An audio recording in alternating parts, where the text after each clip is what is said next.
We're live. Good afternoon, and thank everyone for joining us today. We're delighted that you're here. We have a relatively full agenda today, so we're going to try to maintain our time commitments as close to possible to ensure that we get all of the information we need for today and to take advantage of the expertise that we have before us.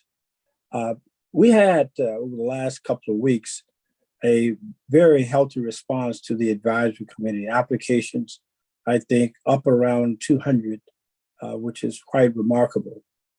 Now, the problem for us is that we have an array of riches here. We simply cannot select everyone for the various slots. It'll be a relatively small number to actually select it. But we encourage all of those who've taken the time to apply, please continue to work with us and participate as best as possible.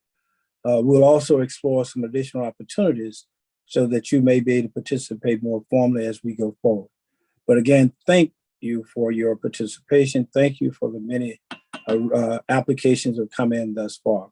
I'm going to call on Joe Mankel, who is heading the committee that's going through the process of evaluating the applications. Joe, what want to say a couple of words here before we get started? Yeah, so some of this just to reiterate what we discussed last week and what Chair Leggett just said, but we're so grateful for such an overwhelming response for applicants for the various advisory committees. The process closed on Monday evening. We ended up with 213 total applicants. And as Chair Leggett said, the selection committee now has the daunting task of reviewing all 213 applications and resumes in a really short time frame, and working together to come up with a slate of 5 advisory committee members for each of the 4 pillars. And we are looking for individuals that have deep expertise in each of the pillars, but also represent a variety of perspectives and represent the rich diversity of Maryland demographically and in terms of geography. We anticipate bringing a slate of nominees to the full board in early July, and then announcing the advisory committee membership shortly afterwards. And once again, thank you to everybody who has applied and for their interest in learning and supporting implementation of the blueprint. So thank you so much. Thank you, Joe, and thank the committee for all the work that you've accomplished thus far. This is the third of the initial series of meetings that we're having. As you may recall, the first meeting was a sort of overview to get everyone back acquainted, to ensure that we clearly understood the broad parameters of what we were trying to accomplish with the blueprint. And I thought that went over very, very well. It was a very lively discussion and a great deal of involvement from the various members of the board. The second one was last week, where we discussed a couple of pillars, then looking at accountability and the CCR, trying to make sure that we maintain that, what we call that North Star, to see where we're headed and trying to compare that to all of the other systems, the very high performance systems around the nation. Today, we are going to focus on 2 additional pillars, that is Pillar 1 and Pillar 4. What we have in the state, and I think the commission did a wonderful job of recognizing that we do not have an equal playing field around the state of Maryland. There are some students who are in situations and circumstances that need a great deal of help even before they actually enter school. And we want to try to provide some opportunity in terms of access, efficiencies, and other things that will go a long ways in helping those students in their transition. Because if you're starting at the starting line at a remarkable disadvantage, it will take an awful lot of time for you to catch up. So we recognize that, at least the blueprint recognizes that. And what we're going to discuss today, essentially how we can better prepare those students, both in terms of the conditions they're in, as well as some early educational opportunities that we'll hope to have before everyone. We have a number of experts today, and I know that we have our outgoing, distinguished, long-term Delegate McIntyre with us as well. And I thank you for joining us today. You are a valuable member of the commission itself, And we're going to have some additional people with us as well. But I'm going to turn it over to, at this point in time, to our vice chair, who would introduce these pillars for today, as well as the individual people who will be presenting with us today. So, Brent, are you there? I am, Okay. Ike. Thank you very much. And as Ike has just explained, the two pillars we'll be discussing today are very closely linked. They are both about ensuring all students, no matter their zip code, have the resources and support they need to be successful. The first pillar for today is pillar 1, early childhood development and education. Thinking back to the work of the commission, as we begin to delve into the elements of best performing school systems around the world, we learned how much these systems invest in the nurture and development of young children from birth, and include universally available, high quality preschool. These systems have a very conscious goal of having most kids ready to learn when they reach our equivalent of kindergarten. This is most definitely not the norm in the United States. Now, I have to say, when we began our work on the commission, most of us assumed, naively I add, that our recommendations would start with kindergarten. But we soon learned that way too many kids come to kindergarten in Maryland not ready to learn. They get behind from the start, and the challenges of getting them back on track are too often insurmountable. So if our goal is to get most students to CCR, college and career ready, by the time they graduate, we realize that we would have to be just as concerned and put just as much emphasis on children from ages 0 to 4 as from 5 to 18. Now, fortunately, Maryland had already had some programs to build upon. The Maryland Family Network Centers around the state, now called PADDY Centers, and the long-established Judy Centers. The PADDY Centers are designed to provide support for low-income mothers, both prenatal and postnatal, to help them understand nutrition and nurture and child rearing. They provide a very valuable service at those centers. There weren't enough of them, but the concept was working very well. And of course, the Judy Centers are, I think, well known and highly admired around the country. These are centers that work with young children and their families to get them the kind of support they need, and get them connected to family support services that exist across the state, working with young kids and their families from 0 to 5.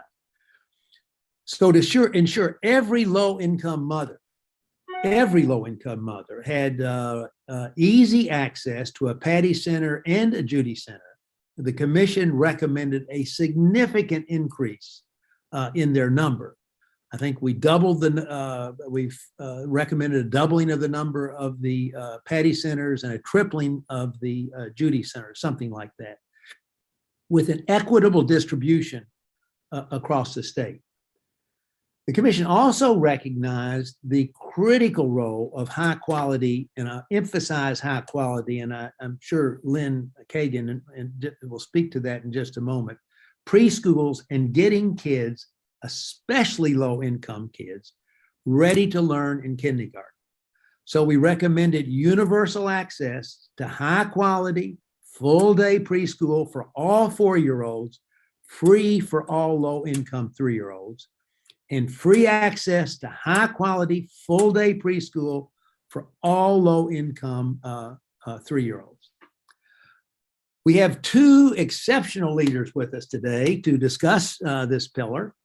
And I have the honor of introducing them both, which I will do. I'll introduce them now, and we'll hear first from Lynn Kagan, and then following her comments from our distinguished member of the General Assembly.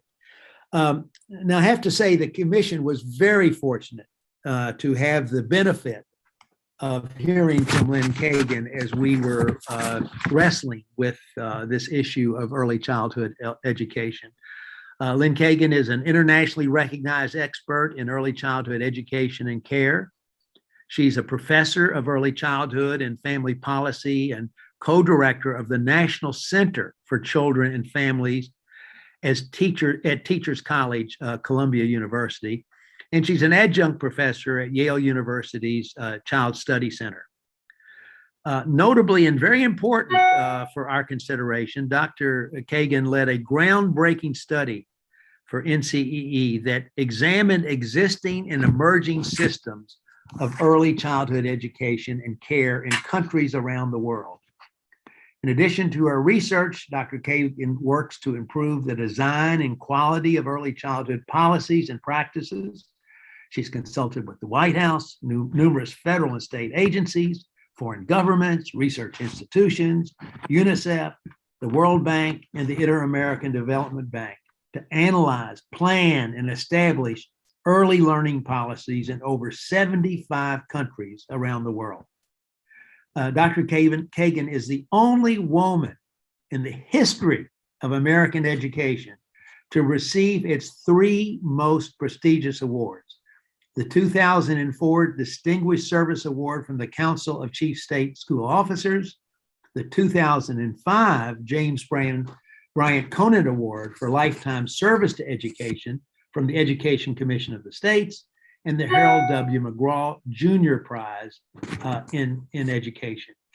Lynn, we are so grateful to you for your willingness to be with us yet again today. And we'll hear from you in just a second, but I also want to introduce our second speaker, Delegate Maggie McIntosh, who is one of, I must say, I'm not alone in this, one of my public service heroes.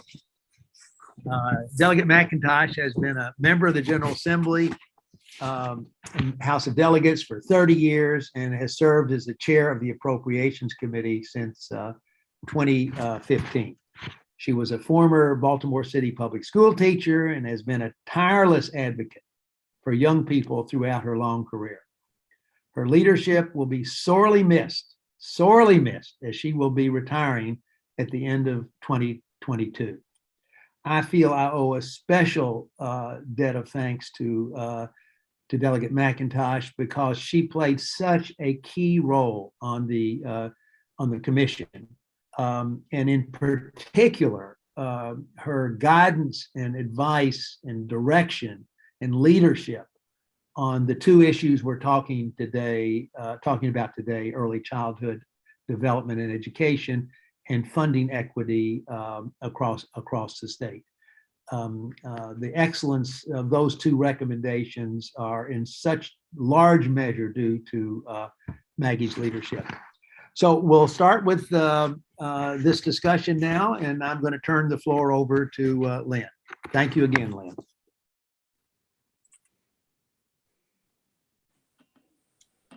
Thank you, Britt, and hi to everybody. I appreciate that incredibly gracious introduction, but there's one little PS, if I might add.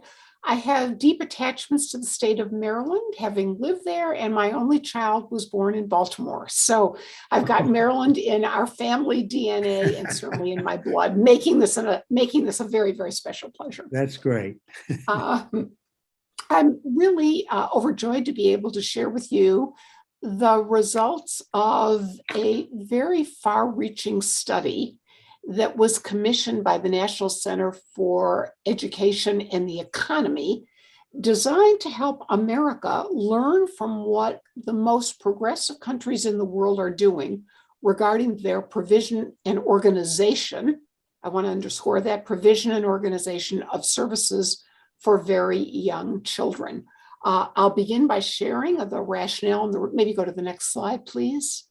The rationale of this study, and then really want to spend time on the key findings, but also note that the last section focuses on some forward-thinking recommendations that I hope we can discuss and that may be appropriate for Maryland to consider in light of all the wonderful things that it has already done for young kids. So let's move to the next slide, please. And let me talk again about the rationale. I don't know how many of you are familiar with the work of Julius Richmond, but he is a former Surgeon General of the United States and is noted for the cessation of smoking campaign. He also was very involved in the formation of our nation's Head Start program.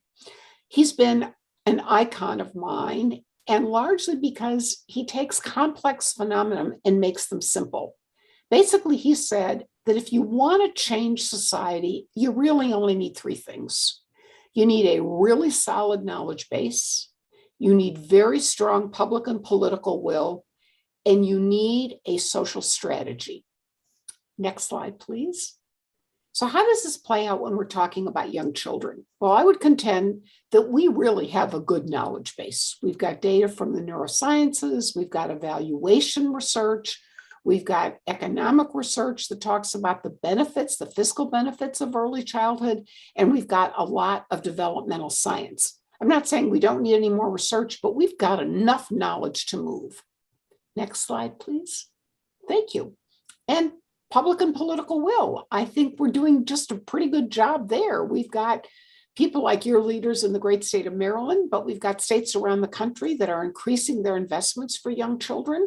We've got federal investments that are increasing. We've got foundation and organizational support. And the field actually is brimming with a lot of exciting activity. So we're okay on number one and number two, but next slide, please. But the bugaboo comes with the third part of Richmond's trilogy, social strategy. I would contend to you that we are very uncoordinated in our approaches to how we are serving young children, and that we have inadequately addressed what I see as the major challenges, that of quality, that of equity, that of fiscal efforts, and that of creating an early childhood system. In fact, if I'm really honest, we're really moribund. We're so behind on our social strategy. So given that as prelude, next slide, please, we decided that we better learn from other countries. And so with the help of America's notable foundations and corporations, we launched a 3-year study with 4 goals. One was to figure out which were countries that were doing the best for young children. Second, we used a very clear and tough methodology. Third, the quality of our study, I think, was actually deemed quite impeccable. We benefited from lots of advisors. And fourth, we produced a set of hopefully useful products for the field. Next slide, please. So goal 1, learning from the best countries. Well, how did we figure out who was doing a really good job? And actually, we took 2 data points. We took the results on the PISA studies, look in the vertical columns, and we took, the horizontal, and we took the results from the Economist study, the Economist Intelligence Unit report that looked at the quality of early childhood programs. And we divided the top 45 countries into 3 cells, high, medium, and low for each, crosshatched those, located the countries that were included, and picked roughly 1 country in each of the cells. And so you can see the countries that we chose. We look for geographic, ideological, and contextual diversity. Next slide, please. Using a systems orientation, we really predicated our protocols, and they were common in terms of the data we collected in all of those countries, on a system that says our policies in this country have spent a lot of time creating programs. Those are shown by the flowers that exist above the soil. We often create them in different departments of our federal and state governments. But next slide, please. All too often, we forget to focus on the infrastructure or the gears in that soil that are enabling the flowers to grow. So our questionnaire took a look at how are families and citizens engaged in these efforts? What is the transparency of these efforts via collection and promulgation of data? How do we sustain these efforts via diverse financing mechanisms? Are they efficient? We looked at governance strategies. What do they do to monitor quality? How do they increase capacity via professional development? And how do they align with existing services that are in order for young children? The point of this is to say that the thesis is that unless you focus on these infrastructure elements, you're just going to create more flowers. And when you plant lots and lots of flowers, but don't water the soil and tend to the infrastructure, we know what happens, they die. And we want to contend that without a social strategy that focuses on these gears, that's exactly what too many states are doing. Not Maryland, but lots of other states. So we have a clearly systems orientation. Next slide, please. The third goal was to create a rigorous quality study. We had lots of reviewers, we had lots of advisors, we did lots of internal validity checks. And indeed, I think it paid off all that time in planning. Next slide, please. And I can talk more about that if there are questions. We produced a lot of different products. All of the case studies, if anybody wants to delve into any one of the countries, are available on the NCEE website. There are 200-page documents. They've been synthesized into 40-page documents. We've got 2 books and a whole bunch of diverse materials. So regard this as an opening to any inquiry that you might so desire. Next slide, please. Finally, to produce really useful findings, we coalesced all these data into 4 findings that I'm going to share with you right now about what we learned. If we could go to the next slide, please. The first and most important lesson is that contexts differ and that context really matters. Now, this may sound really simplistic, but too often we lodge our policies based on what we see what works elsewhere without considering our context. In this case, we had a Nordic context in Finland where there was heavy public funding, very, very heavy public provision, local program monitoring, but absolutely no national accountability. That would never fly in the United States.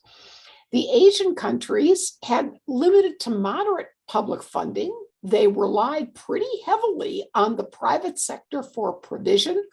They engaged in monitoring, and much of it was quite formal. The Anglo context in Australia and in England was very similar to the Asian approach, except that they monitor the heck out of children out of systems and really do believe that useful and good data is the guide to all kinds of quality improvement. The point of this is we need to understand our own context and understand the proclivities that enable us to function therein. Next slide, please. More specifically, here are some examples about how countries in different contexts actually develop strategies. So Finland, where there is just a heavy trust in government and in teachers, limits its monitoring and accountability and thinks nothing of providing lots and lots and lots of public services. Singapore, where a spirit of innovation reigns, feels nothing about borrowing policies. They scour the world and pick out the best policies and transport them back to Singapore. So they have rapid adaptations, they have rapid program expansion, they have lots of innovative pilot programs and lots going on. In Australia, there is a commitment to honoring diversity, particularly of Indigenous and immigrant populations. There is an egalitarian commitment to social justice, and that is characterized by virtually everything they do. If you take a look at their curriculum, they do have national curriculum for children. They really do support diversity in every manifestation. Next slide, please. So that's lesson 1. Lesson 2, we call multiple bests. We in America think that if we just do a pre-K program, that's going to solve all the problems. None of these countries do that. They all have a lot of services at the perinatal age for infants and toddlers, for preschoolers, and they all focus on transitions. At the perinatal level, they all have paid family leave, with many actually providing options for fathers. They all have some form of subsidized health care beginning at the onset of pregnancy. and all have some type of universal home visiting service. For infants and toddlers, most have subsidies for low-income at-risk families, and most have ongoing parental supports. Korea, for example, has universal childcare for all 2-year-old children, in addition to everything else. Preschoolers, they all have lots of services for children in the year preceding formal entry to preschool, and most have supports for those who are working and teaching young children. With regard to transitions, they all understand that kids lose a lot as they transfer from one setting to another, and so they focus on transitions, and they have growing interest at the national level in creating transition supports for children as they move through diverse systems. So comprehensiveness is really important. Next slide, please. The approaches look different in how they do it, but Finland promotes parental choice. In Finland, there are individualized educational plans, not just for special ed students the way we do in this country, but they so prize individuality that every child in the early years up to entry into formal schooling has an individual education plan. South Korea has a tremendous NURI curriculum that transcends what it does in childcare and pre-K. It's a national curriculum and it's used no matter where children receive services. Australia has a national quality framework that really will not stand for services that don't meet a national quality criteria. And they monitor for quality, not just for service provision. You're getting the idea that the countries execute these multiple bests in different ways, but they all plug in to the commitment to a broad array of diverse services. Next slide, please. The third lesson, the infrastructure, those gears end up really mattering. And let me say that we divided these into 5 areas. I'm going to go through them, but I'm happy to elaborate as our time permits. So the first pillar, vertical pillar, next slide, please, consists of 3 strategies. Next slide, please. And these are elaborated. All of these countries had strong contexts. They were not in the middle of coups or revolutions, and they had dedicated ministries at the government level to achieve a broad-based commitment to early childhood. They all applied their policies consistently. In other words, they didn't have one set of ratios for Head Start and another set for childcare, one set of teacher requirements in each of those contexts. They applied their rules and regulations universally, and they all had very deliberate mechanisms to meaningfully engage stakeholders durably. So strong policy foundations. The next pillar, they all had a diverse array of comprehensive services, which I just discussed. They all had targeted universalism, which is sufficient funding for baseline services for children who need it most, and sliding scales, which Maryland, I know, is committed to for all others. They all had very strong coordinating mechanisms and governance structures that helped implement the policies that were created. Next slide, please. The third pillar, they all had knowledgeable and supported teachers and families. I want to underscore the families. They had well-compensated and well-respected workforces that were established. They had effective pedagogical and administrative policy leadership. Most of them had tier ladders, career ladders that were the same no matter where you were serving young children. Australia has 4 categories of early childhood educators, no matter where you are working, and people are incentivized to move up those career pathways. Doesn't matter if you're in Head Start, daycare, or pre-K. And they all honored family diversity and engaged families in numerous ways, which I'm happy to respond to. But the third is knowledgeable and supported teachers and families.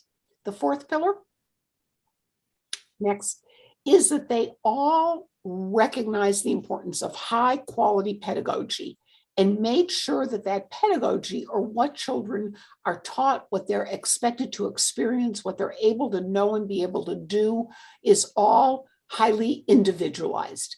These goals are clearly articulated. They all had national curriculum frameworks, which we do not.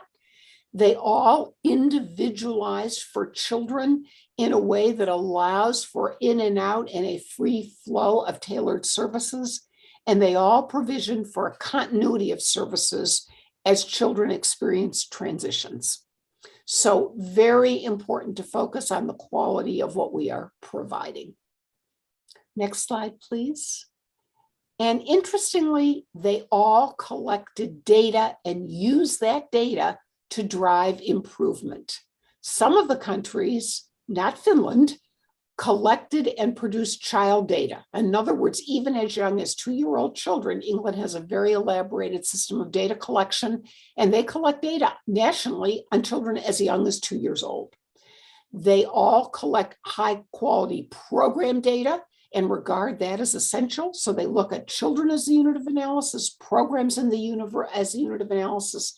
And interestingly, all of these countries had national research centers, a dedicated research entity that was committed to producing and using research related to young children and their families. We don't have that in the United States. Next slide, please. So the fourth lesson is that it's not just that they have all this, but that there is a synergy amongst how these various pillars work. Let me try to demonstrate that in the next slide.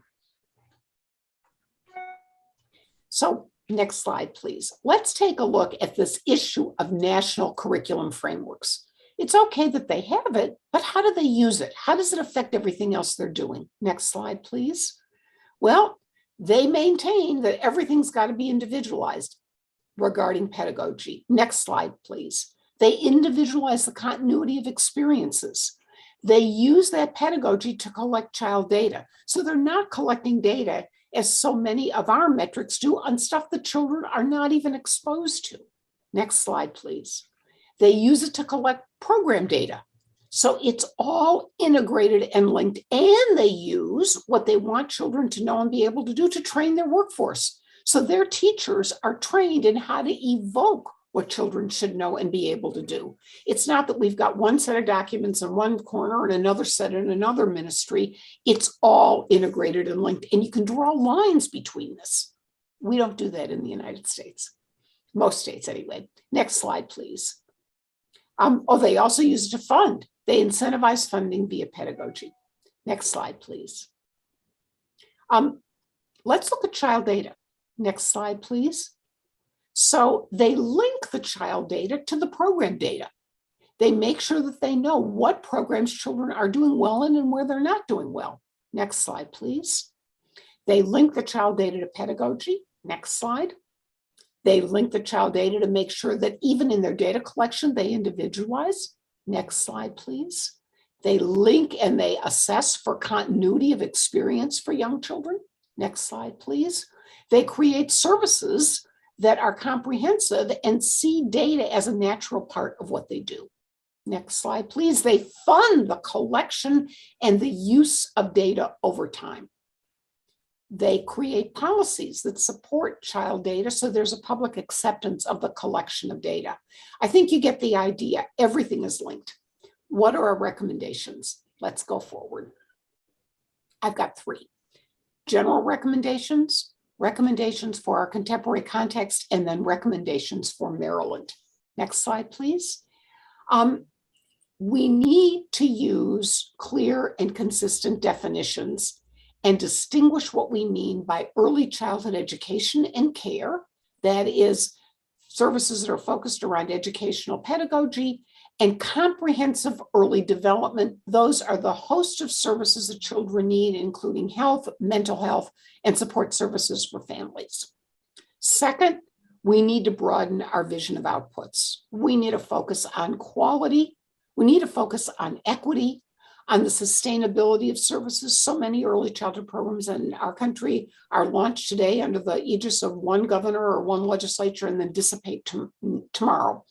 We need to make sure our services are efficient and not redundant. We need to respect context from the first finding, and it's okay if we all don't do the same things. And we need to dispel the myth of one best system. All these countries do it differently. All our states have got different contexts. They're going to do it differently, but there's a lot that we can learn from one another. Next slide, please. The contemporary context. COVID. We are in a very, very different and complex era right now.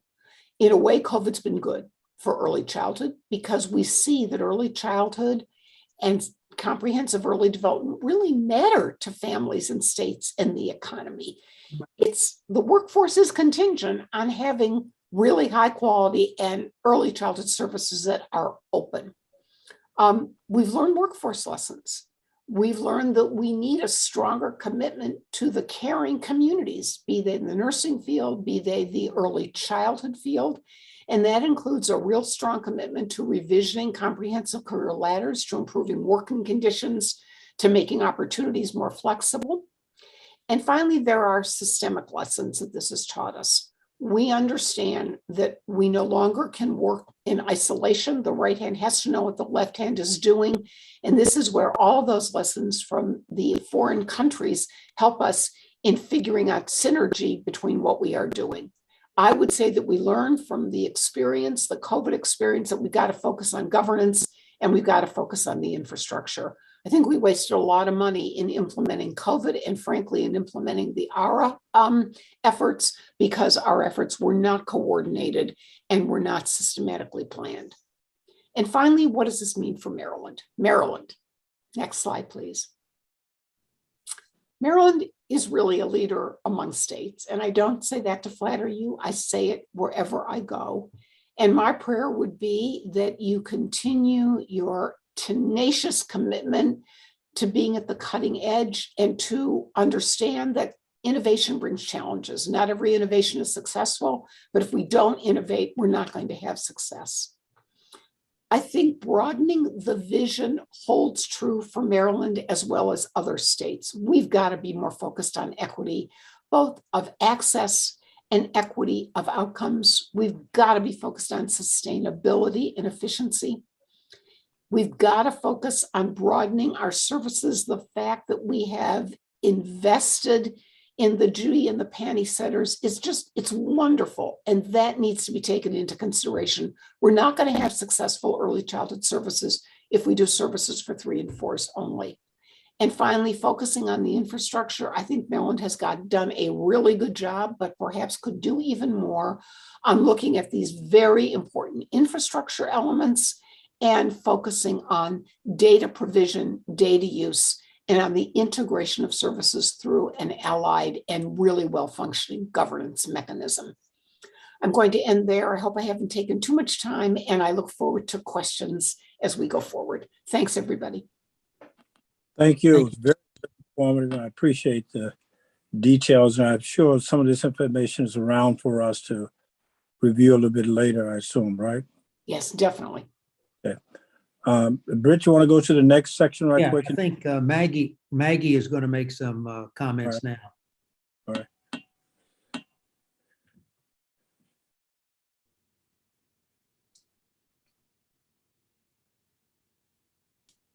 Maggie, I think you're on mute, Madam Chair.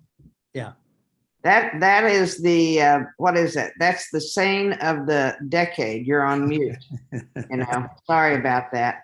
I was thanking actually Brett for your kind introduction, and I also want to thank everyone in attendance today. It's really great to see what is for me kind of the outcome and beginnings of the outcome of the work we did in the Kerwin Commission. Rachel texted me at some point and said, do you think this is like deja vu for you that you're back in the Kerwin Commission? And I said, yeah, it does feel that way. But what's important is that you all are digging into the pillars that we spent almost 3 years, with a lot of really wonderful experts coming forward to help us get to this blueprint that we passed out of the Kerwin Commission.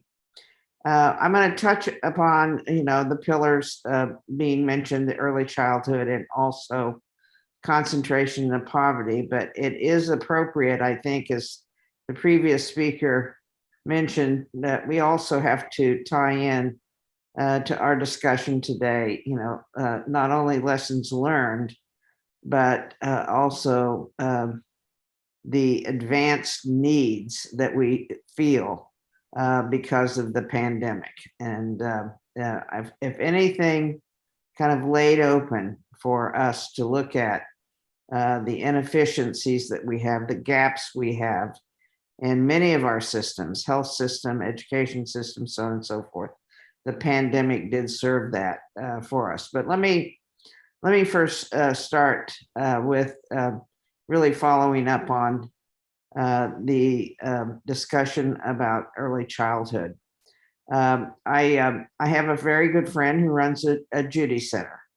I'm very aware of the important work they do at that center. And I'm very happy that a part of what we did was not just stopping at the expansion of full day pre-kindergarten for 4-year-olds and low income 3-year-olds, but to also move and expand our Judy centers and other early childhood centers that are working with developing the brains of kids who are 0 to 3. We heard a tremendous amount of expert research on the brain development of our children.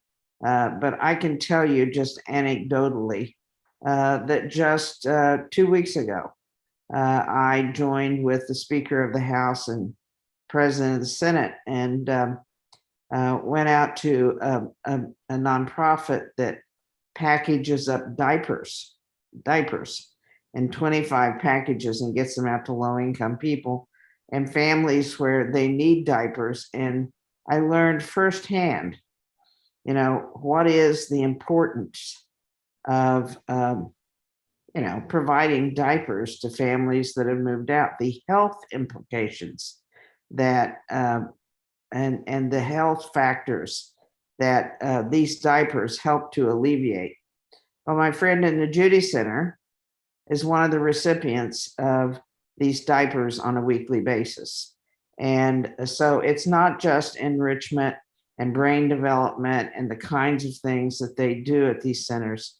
It's also a really needed role in helping to avoid,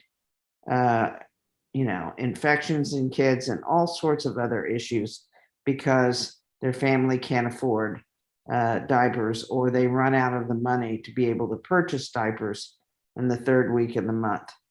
But this was a very important piece to the Kerwin Commission recommendations. And I'm proud that Maryland has led the way in this country to begin to address really the importance of early childhood development from 0 to 3, from 3 to 5 and onward into our school systems. I will tell you that when we were working through the Kerwin presentations, a lot of the presentations, like the one we just heard, compared us to other countries. I can tell you, by the way, anecdotally, that in the last several weeks, on various topics, I've turned to somebody and said, "Oh, I'm glad I live in Maryland," and "Oh, I'll never leave Maryland because I think Maryland is doing a good job in a number of areas, policy areas." But I will say this, that I distinctly remember sitting there and researchers were talking, comparing our schools to other schools across the globe, comparing us to Finland, comparing us to Australia, comparing us to Montreal. I mean, just a number of Singapore, also stood out.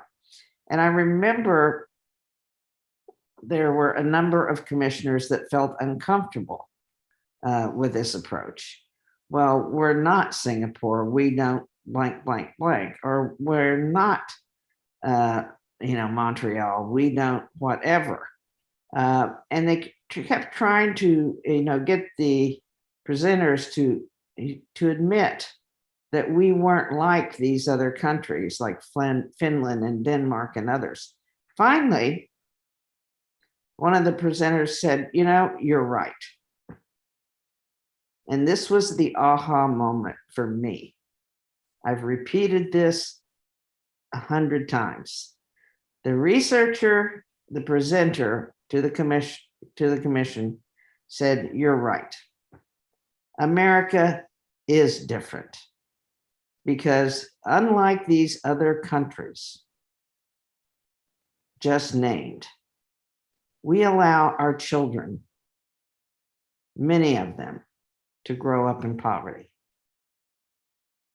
I mean, you just heard the kinds of prenatal care, pregnancy care, daycare, immediately upon the birth of children, family leave, which, by the way, Maryland just passed the bill last year. We are now going to have a very robust family leave policy in Maryland moving forward, but we just passed it.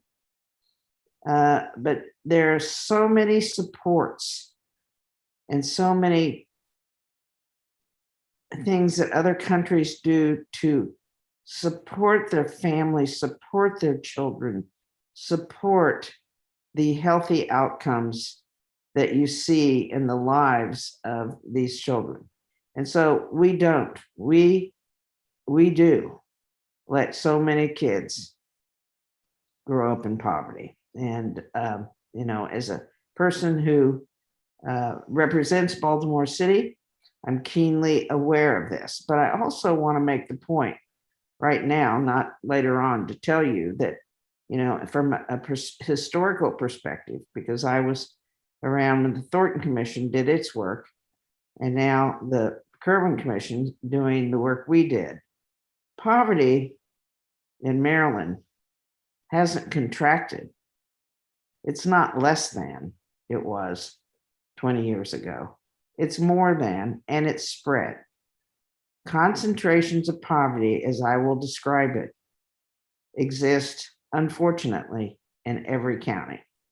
So with that aha moment, I was absolutely devoted to being one of the many forces on the commission to make sure that we addressed the needs of early childhood, making sure in particular that children who live in poverty are able to get the kind of support they need, and to, in particular, expand the Judy Centers, and by the way, named after Steny Hoyer's late wife, and family support centers, which are now called Patty Centers, after Brett Kirwan's late wife, Patricia, who was an early childhood educator, and provide coordinated supports for families with children 0 to 5. I mentioned that we as a country, and certainly as a state, have, I believe, not addressed education in a kind of the equitable sense that we had needed to. Back during the Thornton Commission, and for those of you who may not be familiar with that, that was under the auspices of the late Howard Pete Rawlings and the late Barbara Hoffman. They were budget and tax and appropriations chairs. We really took a look with Alvin Thornton, a great educator, from Prince George's County, at school funding. The Thornton Commission did elevate funding in counties that had high concentrations of poverty. They did.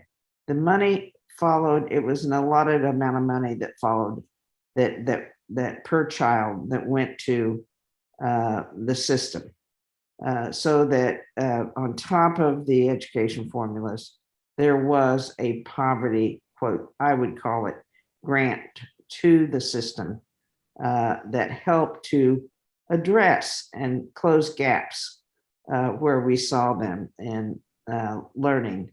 And it did, in fact, I believe, began to have the effect where all boats were rising.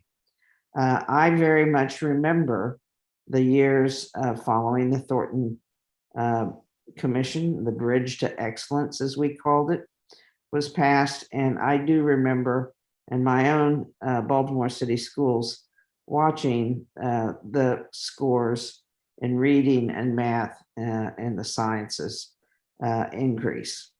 Unfortunately, we went through not one, but two recessionary periods, which caused us in the legislature to flatten out the growth in that spending. And along with it, I think, in the fact that inflation always takes its toll as well, we saw that school systems began to flatten out in terms of their ability to keep up. But even during that debate 20 some years ago, I remember as a legislator, many advocates, many educators coming in and talking with me about a phenomena that's not that doesn't get touched in these formulas, and that's the concentration of poverty. There is study after study after study in this country and research that has been done about what happens to a school system when the school system goes over, let's say, 50% of its children coming from homes in poverty. And that number or percentage, there is, in fact, and I hate to use the term, but a tipping point where schools that are failing in many of our jurisdictions, if you look at the composition of the schools in terms of who attends, you'll find that schools that have 80%, 85%, 75%, 70% of their kids come from neighborhoods or families who are in poverty are the ones that I think are the ones that need our help the most. So Rachel's just telling me we're going to talk about that later. I can't wait to get to that point. But I will say that our focus on the early childhood, our focus on recognizing that so many of our students today in several jurisdictions are coming from homes that cannot adequately prepare their children for kindergarten are counting on our help.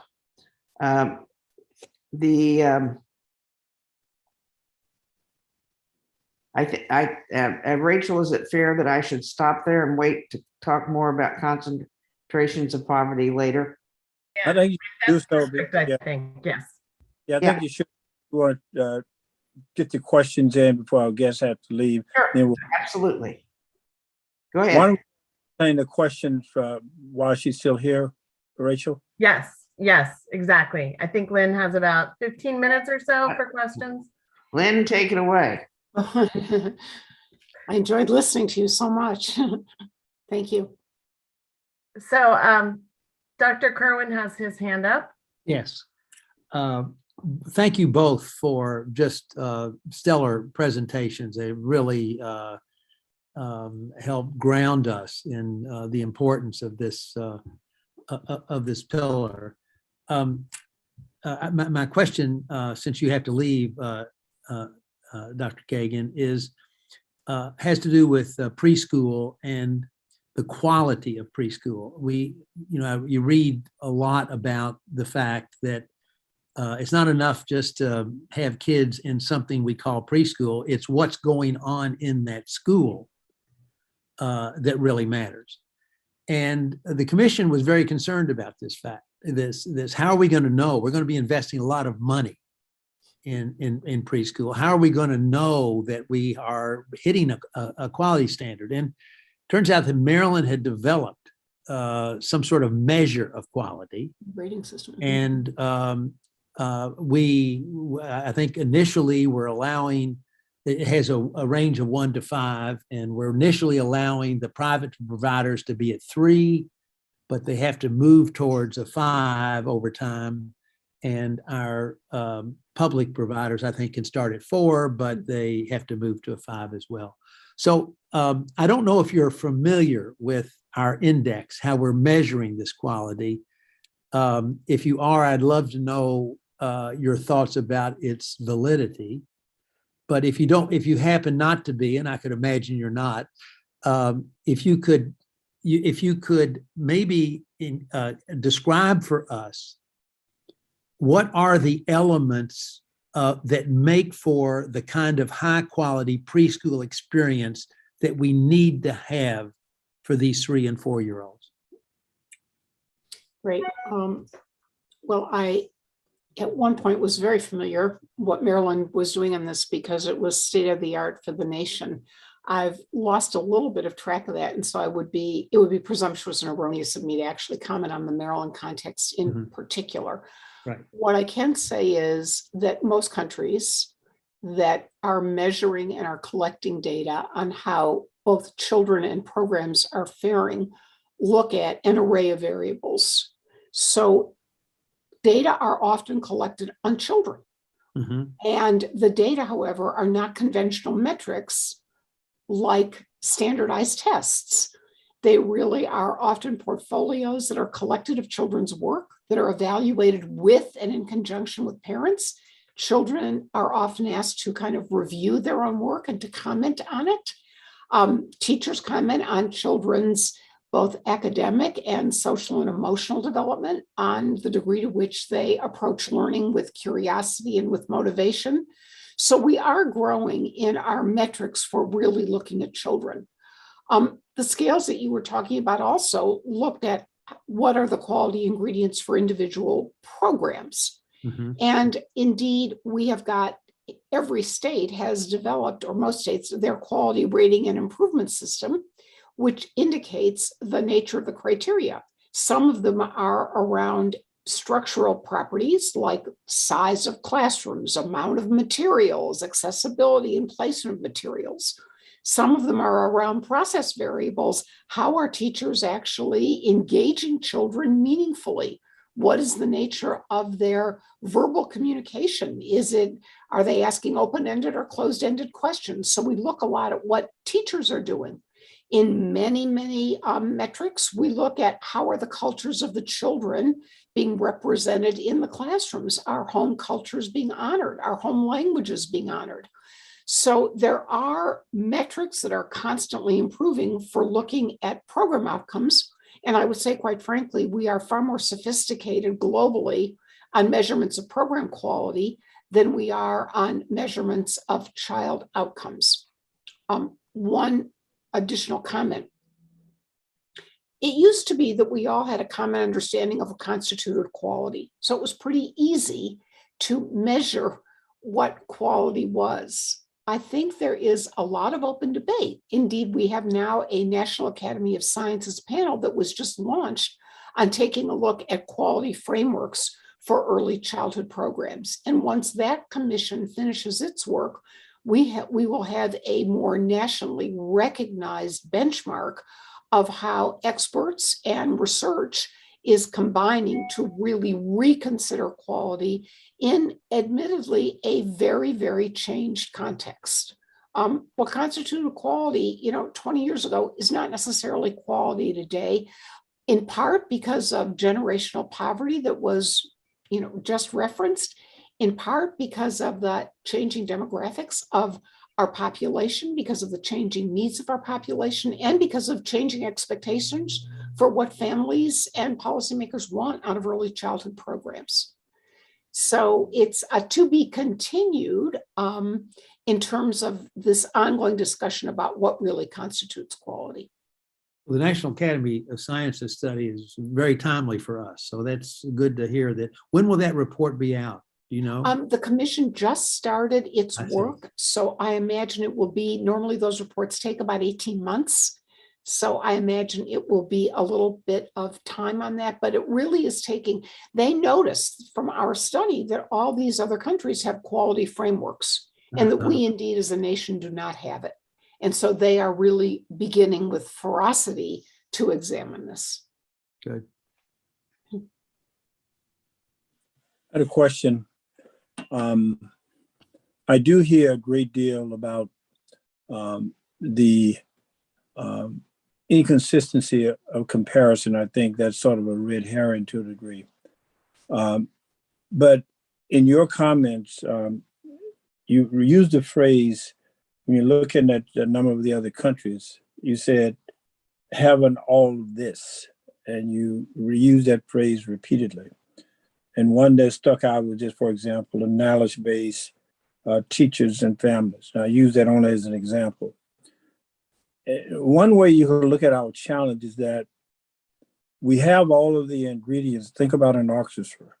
You have all of the ingredients and all of the instruments to have an effective orchestra. But some way, the orchestra does not play very well. It could be the conductor, it could be they can't read music well, it could be a number of other things.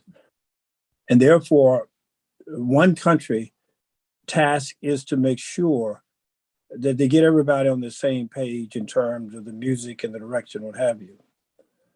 But if you have a situation where I think we need to spend a great deal of time, and this is why this is important, that we don't have the individual components in the orchestra so that we can read the music and do all of the things efficiently in the first place. So we have to both build, train, and teach the orchestra the fundamentals, and at the same time, try to bring them to par with how they play together as a complete unit. And that's our challenge. And so we have to spend a great deal of time in the former, as opposed to simply saying, okay, we got all the pieces. Our task now is to simply allow you to read the music as I presented, and we're going to learn to play together.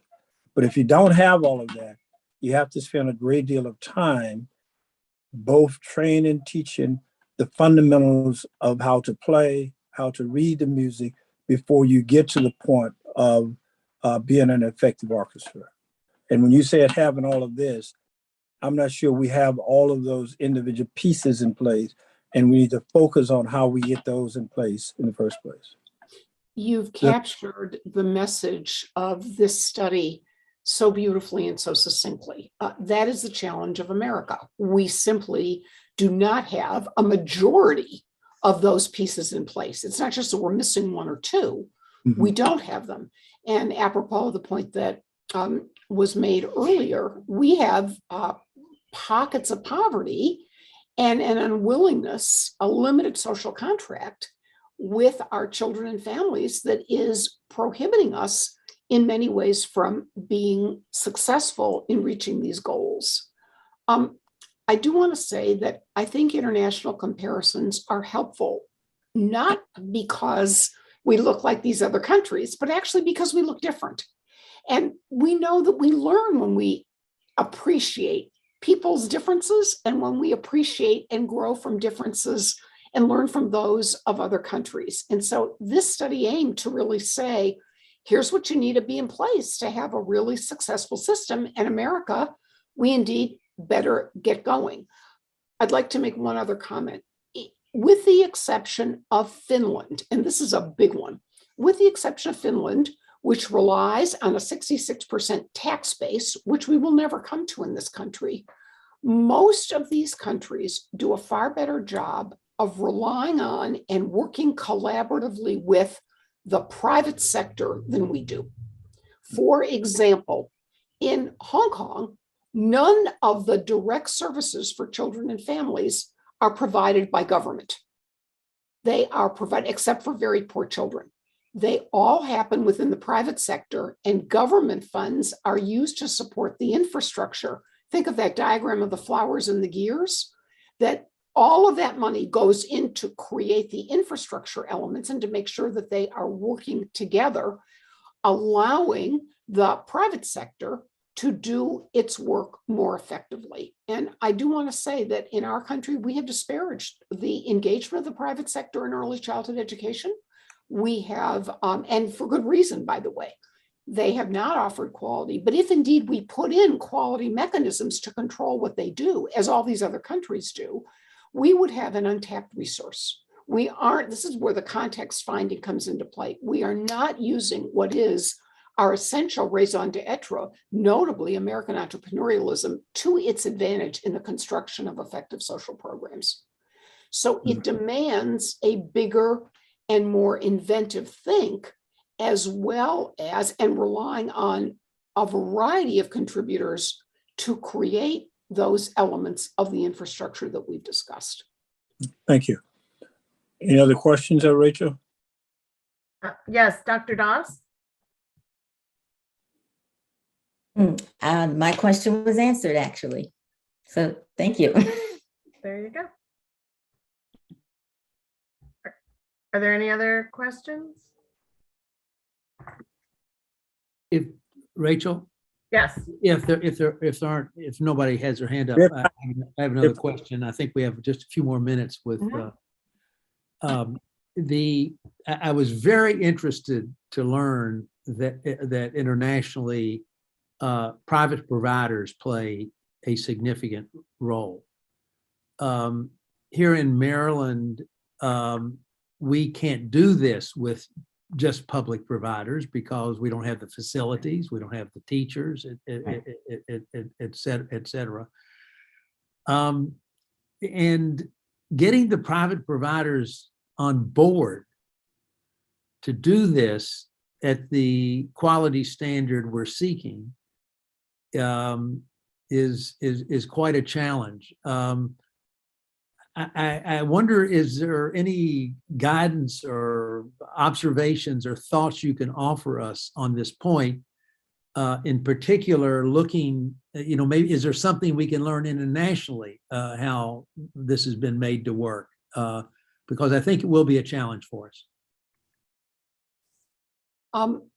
I would respond by saying there are very effective examples of incentivization schemes that work to really bring up the quality of services within private sector provision. That worked really well pre-COVID. I think post-COVID, we've got to really think hard, because the supply of individuals who are willing to come into the field at the wages and the salaries that we are offering is very, very limited. So we've got a stripped down core. So we need to incentivize the pipeline as well as the extant providers, if indeed we hope to build a system. But nothing works like money, and private providers need those resources to offer a quality program. There are good providers in the for-profit sector, actually, some of them, who are really working not only to make a profit, but to serve children well. These are not inconsistent variables, although in our country, we tend to hold them as opposite ends of a spectrum. But I would maintain that if we're ever going to have a comprehensive set of services, the way these other countries do, given the structure, we're not Finland, we're never going to rise to that level of taxation, then we need to be much more inventive in our thinking about private sector utilization. Thank you. Thank you, and thank you for your presentation today. Mr. Chair, we actually have a couple more questions if Lynn has time. I sure do. Thanks. Fabulous. Mr. Manko? Yeah, this is building a little bit off of the last response, and just thinking very heavily about the impacts of COVID and what it's meant to really the education workforce. I think teachers in general, but in particular, child care providers, the entire early childhood workforce. And you talked about raising salaries. Are there other things outside of that that you feel like are really impactful, both in the short term and the long term, to help kind of solidify our pipelines and ensure that, you know, in the long term, we can build a robust workforce that is able to meet the need for an expanded, kindergarten system across the state? Yeah, it's an excellent question. Comprehensive incentivizations, not only at the program level, but at the provider level. We've got teacher shortages all over this country, and there are states that are foregoing tuition for people who are enrolled in education programs. We've got payback schemes where if you decide to major and go out and teach, you will have your loans, your college and university loans forgiven. So I think using monetary mechanisms to incentivize the induction of folks into the field, we are providing all kinds of bonuses for people to take on leadership positions while they are in teaching, so everyone can experience classroom, but also can experience the opportunity of supervising and monitoring. So it's going to evolve a systemic restructuring of the basic institutions and the way we fund the people who come into the field, the way we finance them, and the way we obligate them financially durably, in addition to providing the kinds of program incentives that I talked about. Next question. Dr. Lynch. Hi, you talked a lot about data, and I think that is really important. And we are about to embark upon creating a comprehensive implementation plan that in part will be asking our local education agencies to devise a plan and then to monitor the outcomes. So, you know, we are at the new stages as compared to a lot of what you have been researching that have been more established. So I guess I'm looking for some maybe lessons learned by other people who have done this as to what wasn't working or things that we should be focusing on more specifically to help us sort of carve a successful path the first time. Yeah, it's a really important question. We could talk for a long time. Let me try and do it quickly. Number one, consolidating ministries who are in control of the data gathering, the data collection, and the data use. What happens in many countries is these responsibilities get divided amongst ministries and also according to the ages of children. In countries where we've got successful data utilization, like England, it is because, remember, their offices of inspectorate that we always used to laugh at, but indeed they have now turned into massive data agencies where all these functions are consolidated.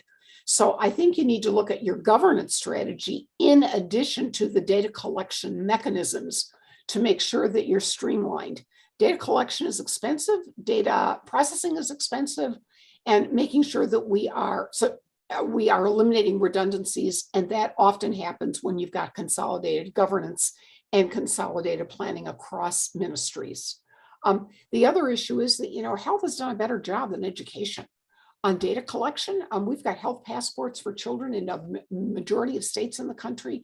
And so taking a look and learning lessons from how the health system has done it, and perhaps piggybacking some of the data collection on the existing health systems might be a way to both save resources and to integrate the data processes. Thank you. Are there any additional questions, Rachel? No, that's it. All right. If not, we want to thank you again for your very, very informative presentation. We may have additional questions and comments a little bit later on. The information, I think, is still available for us, and we need to go back if necessary to refer to it. Let's take a 5-minute break, and then we'll come back and go to the last piece. Okay. Thank you very much. And hats off to Maryland as always. Thank you. Thank you, Thank you Lynn. so much. Bye-bye.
Hello, Paul.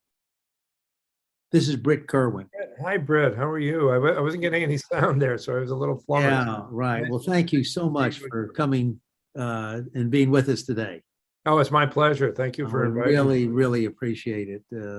Well, I'm so impressed with what you've done there. Anything I can do to help it along the way. We benefited so much from your input and advice during our work, and great to have you with us today. We're on a 5-minute break. Maybe Rachel explained that, and I see. All right. Yeah. folks will be back in just a few moments. Okay. Well, good.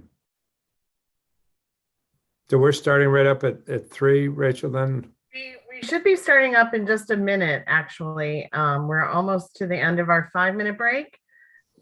We do have one more thing from early childhood, but maybe we'll just do that at the end. I'll cover both the graphics at the end, and we can just move to Pillar 4 as soon as we have everybody back. Then you'll do the we are live, by the way. Okay, you'll do the graphics together at the end? Yeah, I'll just do both the That makes graphics. sense. Yeah.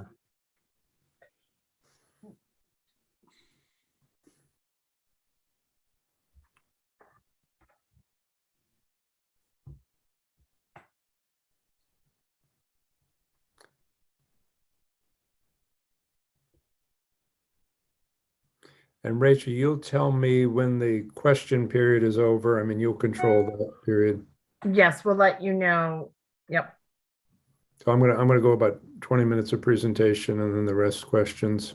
And Delegate McIntosh is also with us. She was a member of the Kerwin Commission, and she's gonna, after you present, she's gonna speak for a few minutes and talk about concentration of poverty. Okay. And then we'll go to Q&A for about 20 minutes. Does that work for your schedule? Okay. Yep, that's fine.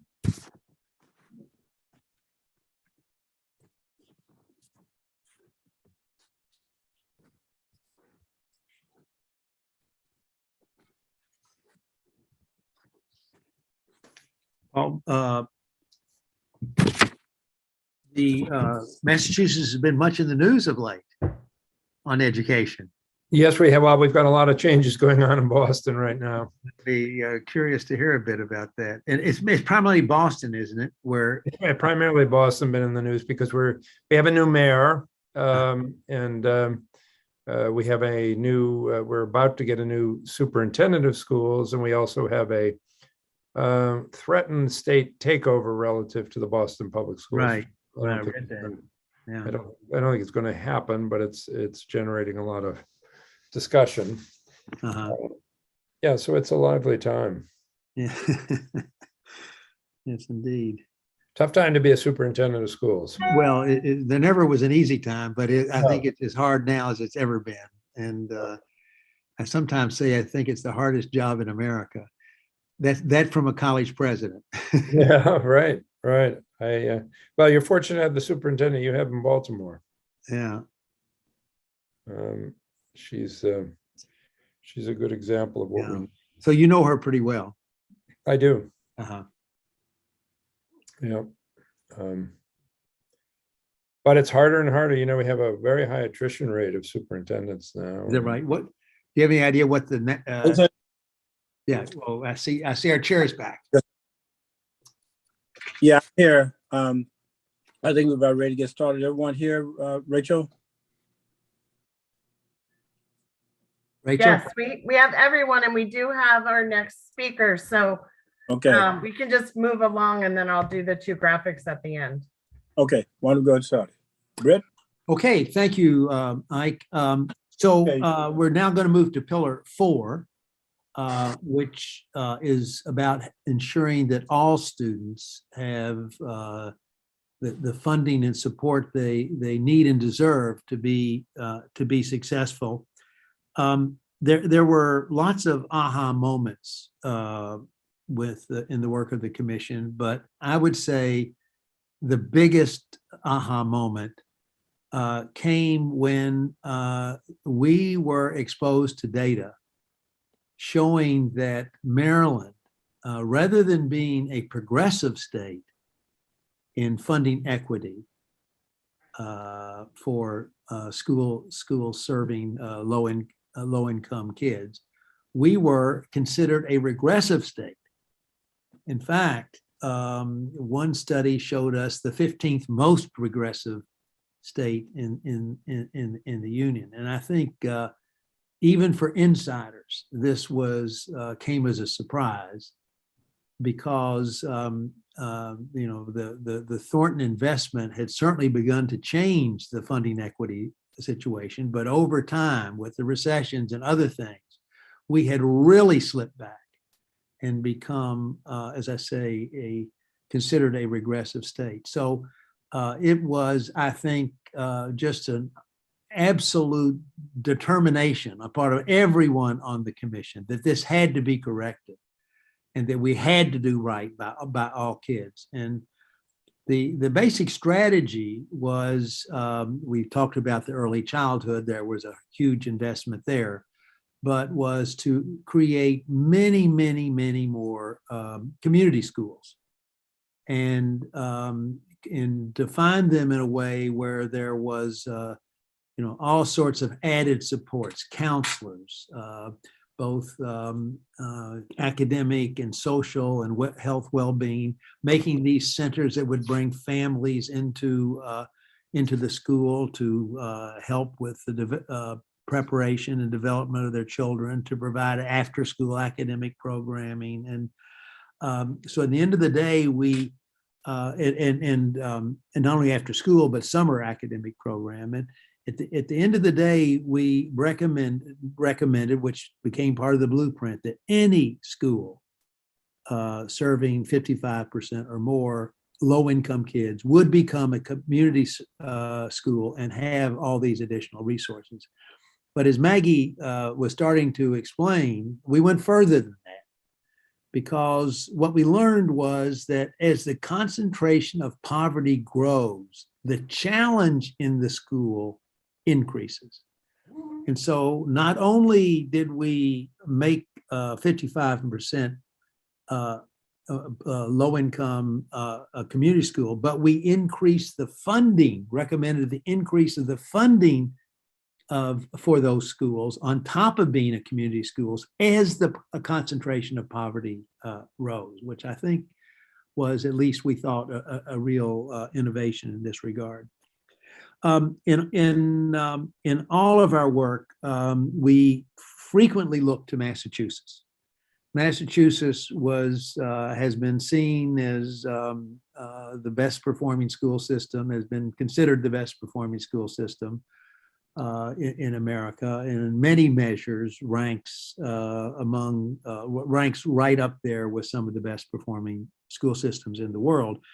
And in this regard, we were very pleased and honored, really, to have Paul Reveal come and speak to us, and he's with us today. So let me just briefly introduce him. He is a professor of practice of educational policy and administration at the Harvard Graduate School of Education. He chaired the Massachusetts State Board of Education and served as the Secretary of Education for Massachusetts under Governor Deval Patrick. During his 5 years as secretary, he oversaw the implementation of the Common Core standards and Massachusetts' successful race to the top proposal. In fact, I think it was my recollection was it was the top rated proposal in that competition. He established a new executive office of education, and he oversaw the performance of the state's early education, K-12, and higher education systems. Importantly for us, and this is, I think, really important, he was a key figure in building the Massachusetts Business Alliance for Education, which was the catalyst for the Massachusetts Education Reform Act of 1993. This act has resulted in what has been called the Massachusetts Miracle, because after that act was passed, after some years, Massachusetts' performance rose to these internationally recognized standard. The commission did use Massachusetts as a model and really an inspiration for our report, recognizing they have their challenges too, and not everything is perfect there, but we learned a lot from them. And so, Paul, we're very pleased to have you with us today to share some more wisdom. And we want to hear from you. And then I think Maggie McIntosh will add some more comments about concentration of poverty, and then we'll throw the floor open for some questions and discussion. So, Paul, the floor is yours. Brett, thank you very much for that generous introduction. And again, congratulations to you and the commission and to the state of Maryland for doing what I regard as the most promising set of statewide education reforms that we've seen in the last decade and a half in this country. I teach courses on state education policy, and I always hold up the blueprint, and the work on the blueprint is exemplary. And in particular, because of this provision that fits deeply with the kind of work and concern I have as an education person and someone who's engaged for years in reforming schools as the most and best pathway to equity in our country, of realizing that what needs to happen goes well beyond the schools. And that's what I want to talk a little bit about today. I want to talk about the rationale for the kind of work that we do that moves beyond the schools, certainly includes the schools, and schools are central to this work. Schools are where the children are. Schools are where how our mental model as society is in terms of how we think about caring for our children and developing them as a precious resource. But schools are quite limited in their impact and the strength of the intervention of schooling alone. And until we step back and look at the overall challenge that we're trying to achieve in terms of equity, which I translated social mobility as giving every child a chance to succeed as a worker, as a citizen, as a head of family, as a lifelong learner. Until we step back and look at the ecosystem surrounding the school, as well as the school itself, as we bring our reform chops to the table, we're not going to be able to solve the problem. So that's sort of a summary of what I want to say, and I'll conclude my presentation by just talking about a couple of promising strategies that we're working on that are quite consistent with what you're doing with community schools, but speak to some sort of system-wide approaches that may well be worth thinking about. So I appreciate appearing before the Accountability and Implementation Board, and I thank you for the opportunity to share some of my thoughts. And why don't we step along to my second slide, please? So here's the goal: to simplify. This is what we believe in the work that I do, whether it's in Boston or in Massachusetts or nationally or with my students. Every child deserves the opportunity to succeed. This is about equity. Next, please. We have a special opportunity, I think, in this moment because, the quest for equity has been lifelong. I just finished doing a foreword on the 100th plus anniversary of the Irish Republic, and the commitments to equity there have been deep and long-standing, and yet have stalled out periodically, just as they have in our country. And periodically, we're reminded of them. These commitments, and for example, the Nation at Risk report in 1983, which told us that we were way out of line in achieving our goals and objectives. One such moment, I think, in the United States right recently has been the pandemic. And I described it as sort of a earthquake that generated a tidal wave that pulled the ocean up off the ocean floor and revealed to the general public what a lot of the general public was unwilling or unable to see, which is the starkly different conditions of life that are the lived experiences of so many of our children who come to school or fail to come to school, so many of our children who are caught in what we call achievement gaps. And that broader awareness in the general public of these conditions of life for so many of our students, when many of them naively thought schools were taking care of these, and schools were putting a Band-Aid on some of them, but schools weren't set up to be restaurants or nutritional institutions or mental health facilities or health clinics in themselves, let alone to address challenges of safety, of physical health and things of that nature.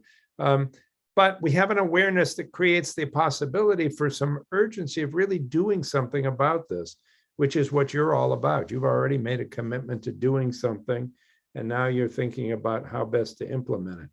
Next slide, please.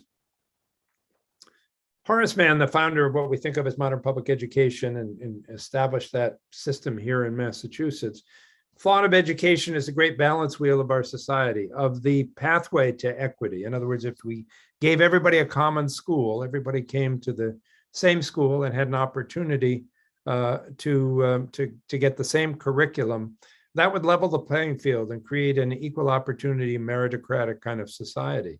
And his concept was radical because the concept of a common school was radical, to have a common school where everybody could come regardless of race, religion, ethnicity, social class, gender, whatever it might be. Everybody comes to the same school, you go through the same process, and you have a level playing field.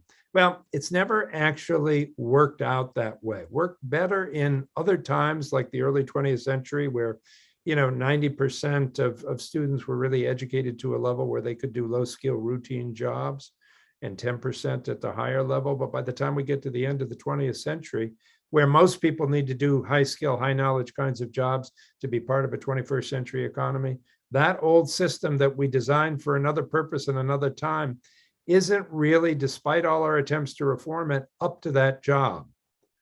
And the notion that schools alone, as the primary, maybe exclusive intervention that we supply as a society to achieve an equal opportunity society, has been proven by decades of data just not to be true. There's no other way to put it. School alone is not a powerful enough intervention in the lives of children to achieve all means all, to achieve every child succeeds, no child left behind, whatever you want to call it in terms of our rhetoric.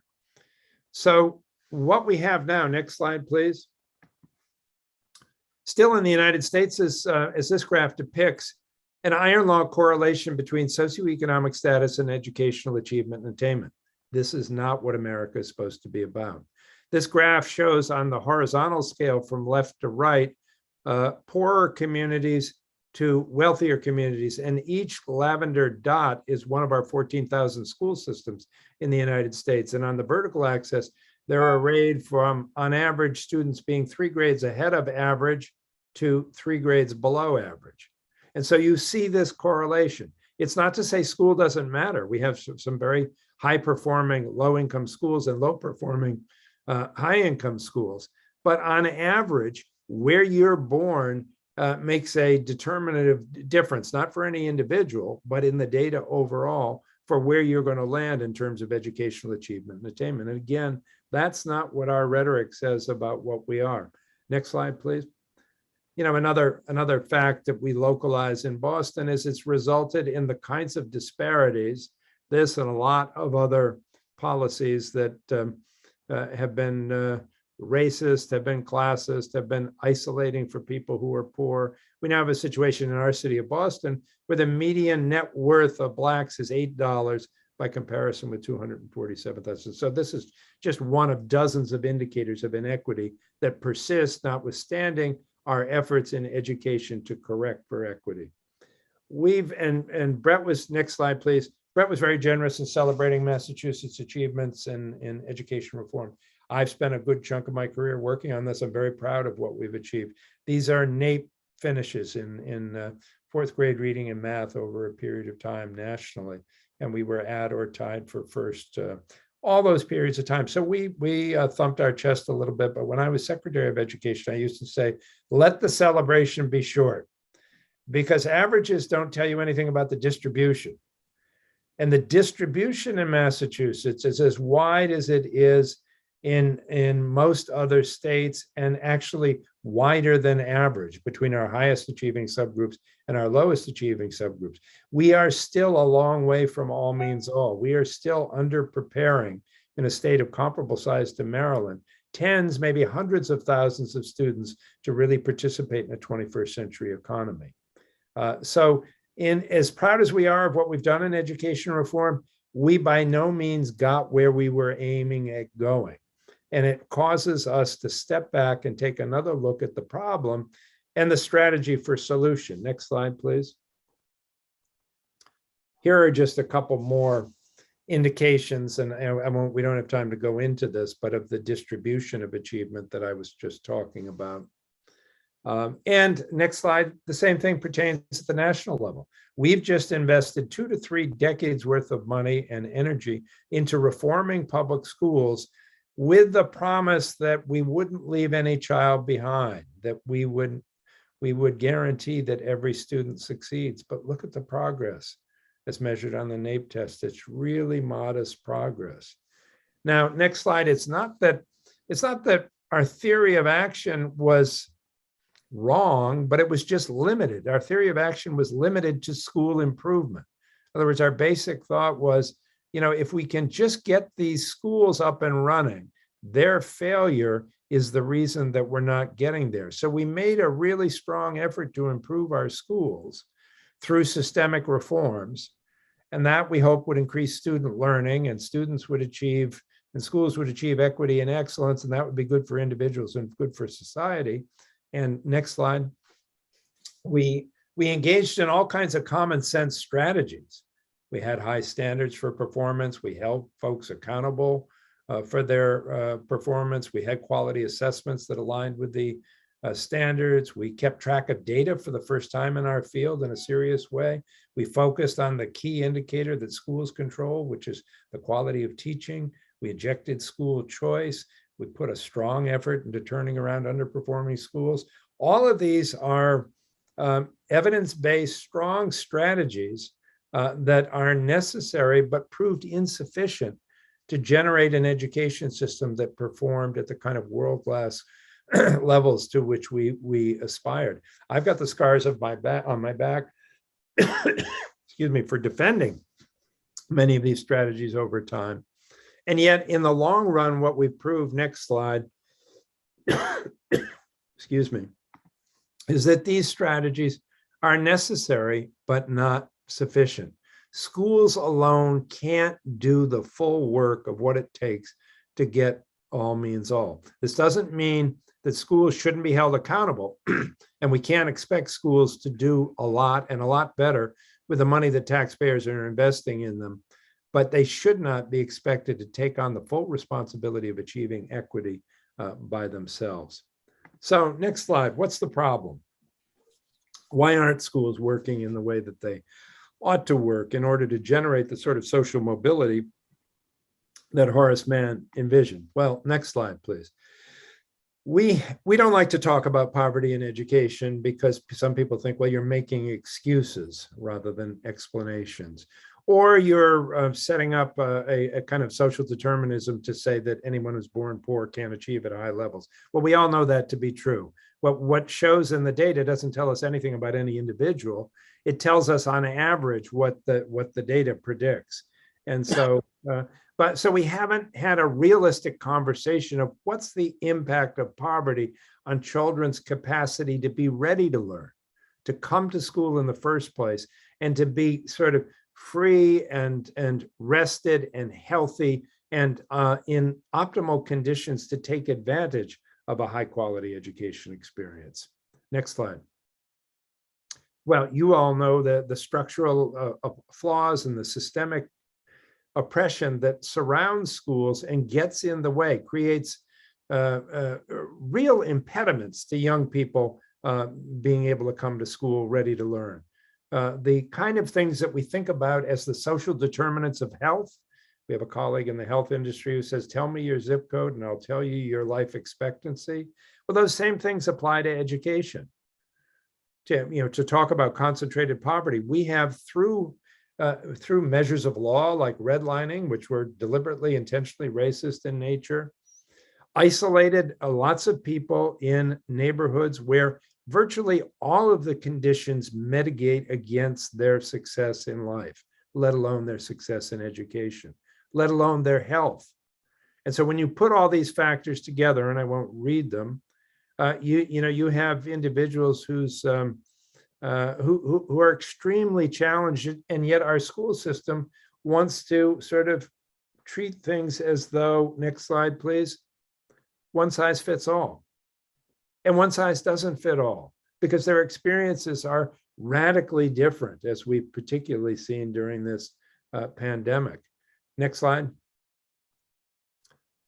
Equality doesn't mean equity. And this is one of the things I like about the blueprint in Maryland, is that you've recognized that what youngsters who come from backgrounds of concentrated poverty are going to need far exceeds what the average suburban child is going to need in terms of giving them the opportunity to have the support and the learning opportunities, the enrichment opportunities that they need to learn at high levels. Equality is giving everyone a shoe. Equity is giving everyone a shoe that fits. And that's where we need to go. Next slide, please. And not much has changed in our factory model in terms of the standardized format for education that we have. We have a few more computers, as you see, but that old early 20th century factory model that you see in the left-hand frame, looks a lot like what we have in the lower right side, only slightly different and updated for modern purposes. And one of its chief flaws, in addition to not taking poverty into account, is, next slide, the time concentration. Students spend 80% of their waking hours outside of school between kindergarten and grades 12, let alone they're sleeping.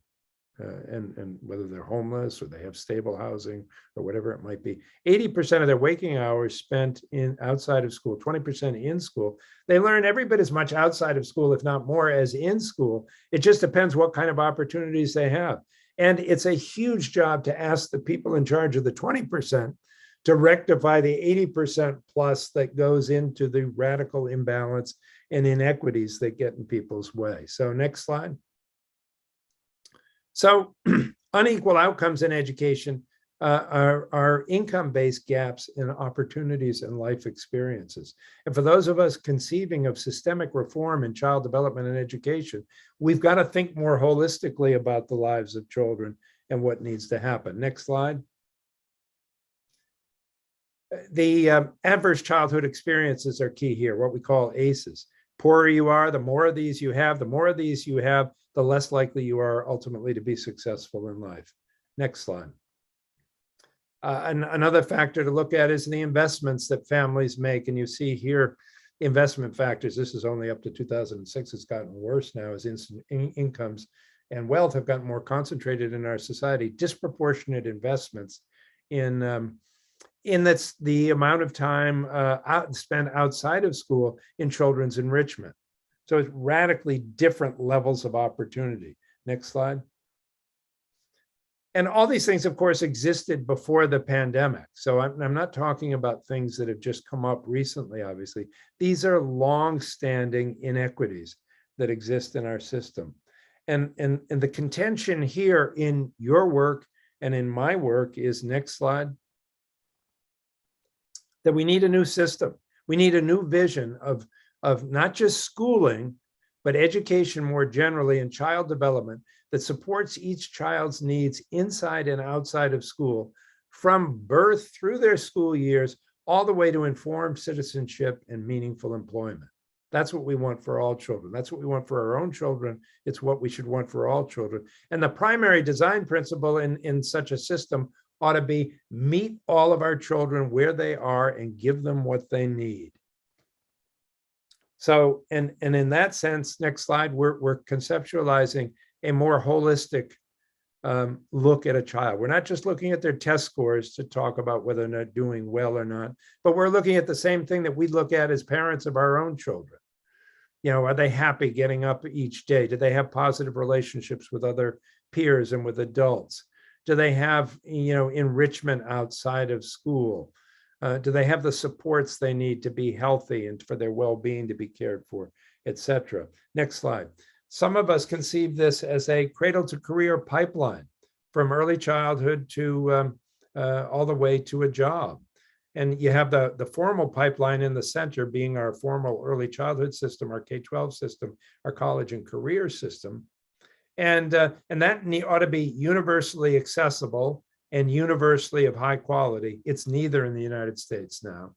We don't have universally accessible early childhood and higher education, and we certainly don't have universally high quality across our systems. But wrapped around that ought to be the kind of support and empowerment that families need to give them access to social capital and out of school learning opportunities, healthcare and mental health support, and addresses all these other factors that get in the way of their children being successful. Next slide. And it can be done. There are other countries around the world who do these things. We're frequently compared to Finland in terms of our educational achievement. We have a very different kind of education system. But look at all the things, and I've had the privilege of visiting Finland, look at all the things that they do for their children and their families to ensure that children can come to school ready to learn.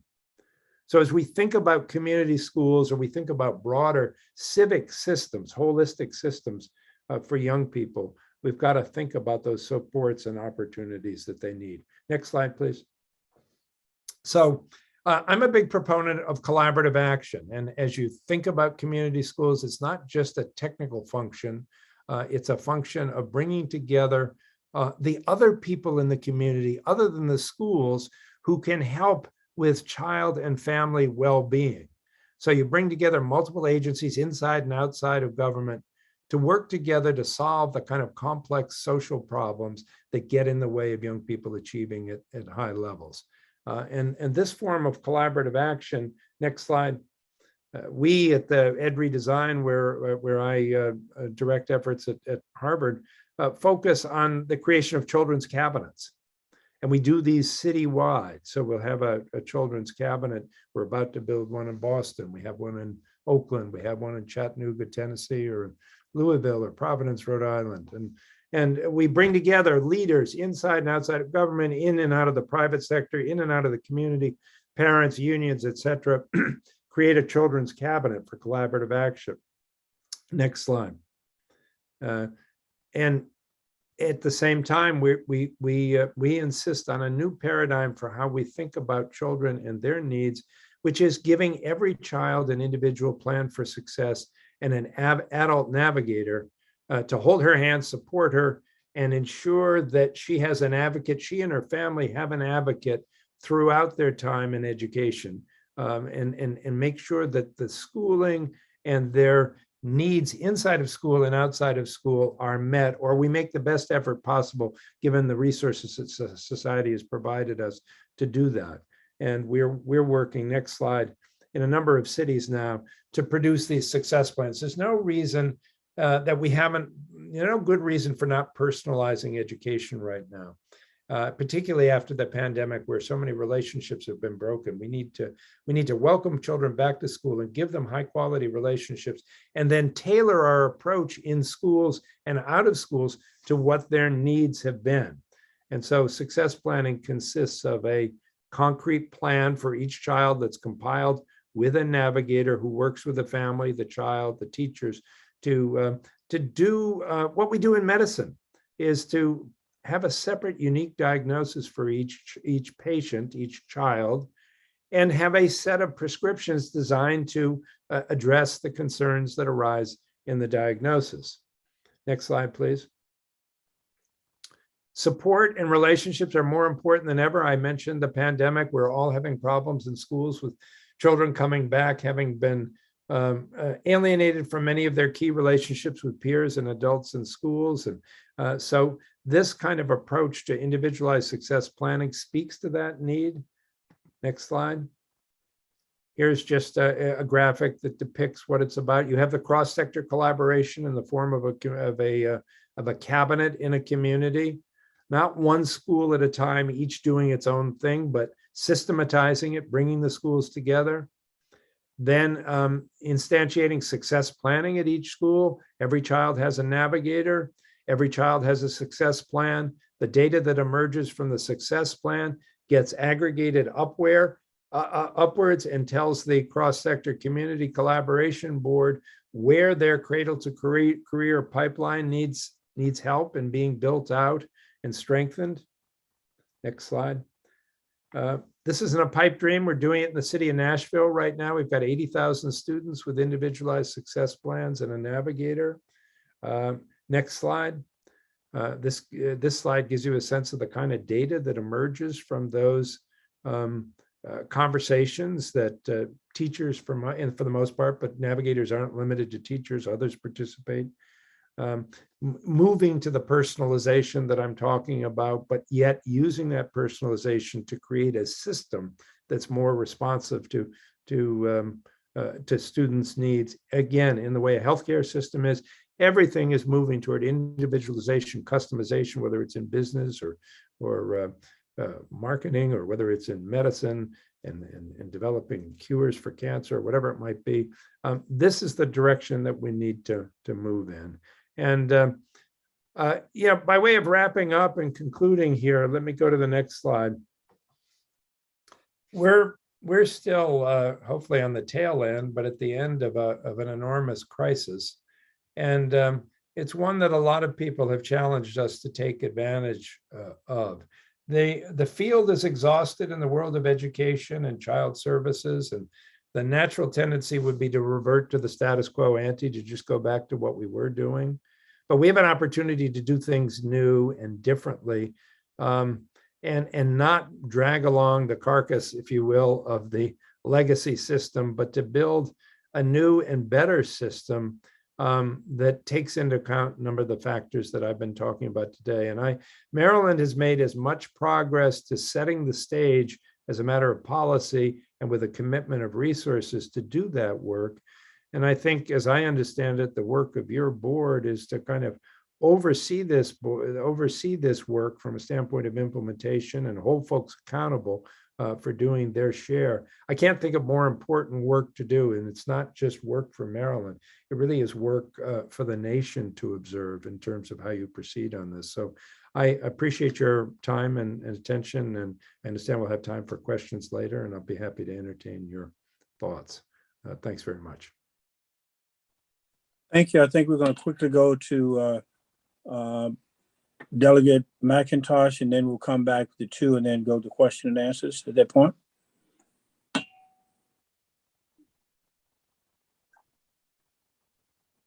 Madam Chair, you're on mute again. I know. Yeah, can you hear? Here we go again. You'd think I ran enough Zoom, meetings during the pandemic that I would get this right, but no. I want to thank you for that presentation, by the way, because what I wanted to say about 20 times during your presentation was amen, amen. And it is exactly the kind of information, data, and research as Brett Kerwin outlined at the beginning of this conversation that we heard in the Kerwin Commission, and we translated, we hope, we believe, to the blueprint, which is that we found and we understand very profoundly that concentrations of poverty, generational poverty, what schools that have these high concentrations of poverty, what teachers that are teaching classrooms with high concentrations of poverty are experiencing is something that overwhelms them. And it overwhelms, in most instances, the learning experience. And so we did, and I think we are the first state in the nation that provides a concentration of poverty grant on top of, as I mentioned before earlier, just recognition that, kids with poverty need more money. We have now really identified and are tracking and understanding that schools with high concentrations of poverty, 80%, 75%, down to 50%, need to receive additional funding. And one thing, and Rachel, you can stop me if I'm wrong, but I distinctly remember this vote on the Kerwin Commission. That money follows the child. In other words, that money doesn't go to the system, it goes to the system to go directly to the school that has the concentration of poverty. So right now, as we speak, there are principals, and I will use my own district as an example. There are principals in Baltimore City schools that have 80% concentration of poverty in their students, or 75%, that are receiving funding that I believe is significant and helps them bridge, I think, an underfunding gap that they have been witness to for many years. One of the things going into the Kerwin Commission that we knew, our own analysts in Maryland had done a study of our school systems and found that there were 5 counties that still hadn't met adequacy as we defined it 15 years before. They hadn't met adequacy, and they were Baltimore City, Somerset County, Prince George's County, Allegheny County, and I can't recall the other one, but basically it's where the largest pockets of poverty, concentrations of poverty were. And these schools that I'm talking about in the city right now are able to, provide incentives to have a math teacher that they haven't had for a while, or a science teacher that they haven't had for a while. Many of these schools haven't been able to provide any arts or after-school programming. And most of these teachers have been completely overwhelmed with that, what kids are exposed to, as the presenter just so adequately demonstrated, what happens on 80% of the child's time outside the school. So establishing community schools wherever we have concentrations of poverty. Those schools have someone who identifies among the students, the teachers, the principal, the parents, what are the needs of that community. Those needs may vary in that community, but the needs that are identified are, what are the strategies to eliminate the hurdles that keep these children from achieving and becoming great citizens, successful in their life. And I think it's probably the most important aspect of what we did. And yes, it is hard to stand up on the floor of the House of Delegates and explain why Baltimore City, Prince George's County students get so much per student, while other more suburban and counties that do not have these concentrations of poverty, their student ratios, at least the state funding is far less per student. I also want to mention that one of the things that we found and learned over the last decade since Thornton and leading to the Kerwin Commission was, the state was putting in a significant amount of money into kids and school districts that had kids in poverty, but sometimes the local jurisdiction was not making the same effort.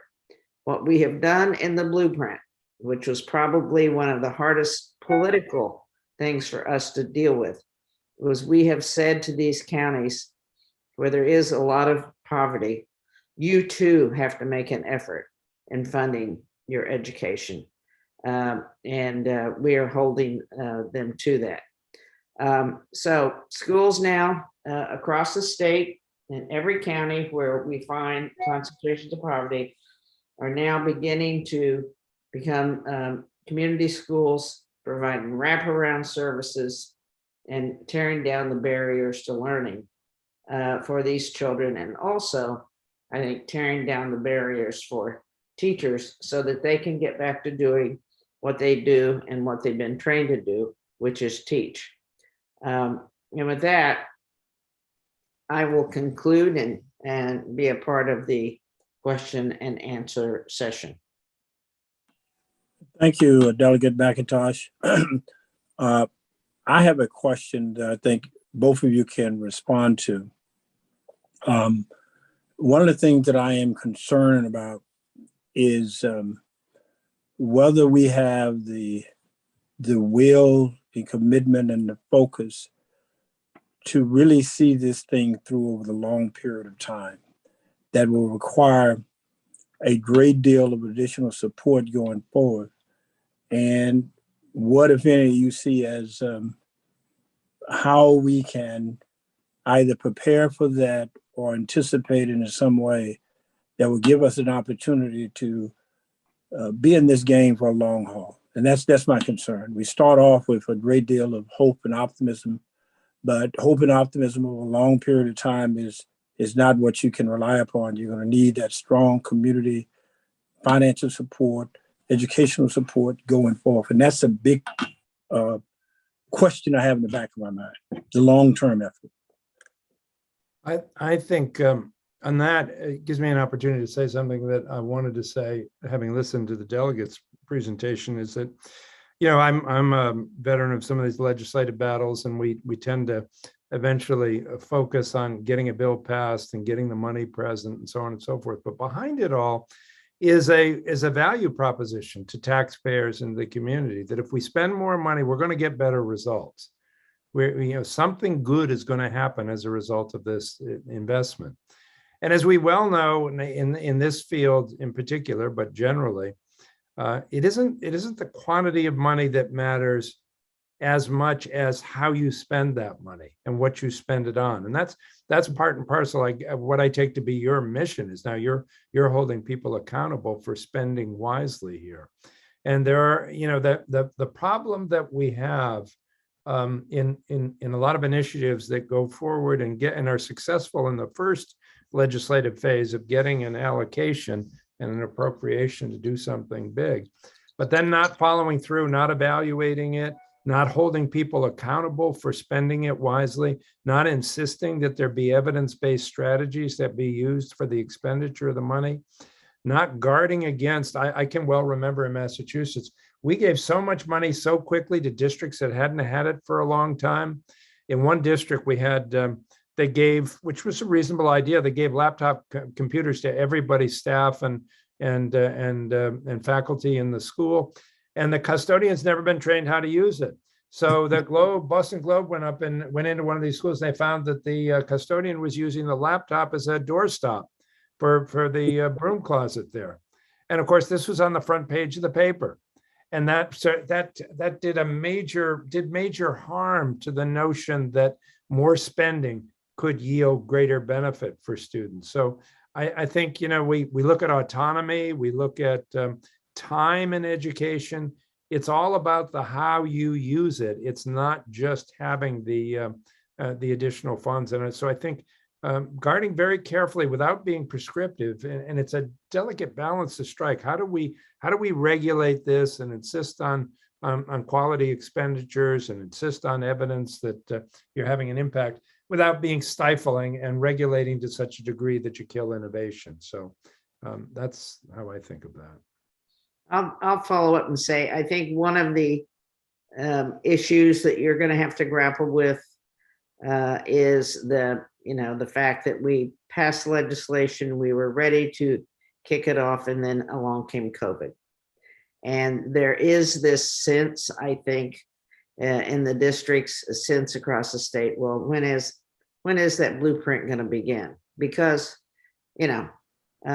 it was, you might say, delayed because of COVID. But the fact of the matter is, without this blueprint, I think Maryland would have been one of the states that was lost, like so many others. I think the blueprint, I used to say all the time, if I thought we needed the blueprint in 2019, let me tell you how I feel about it today in 2020 and 21.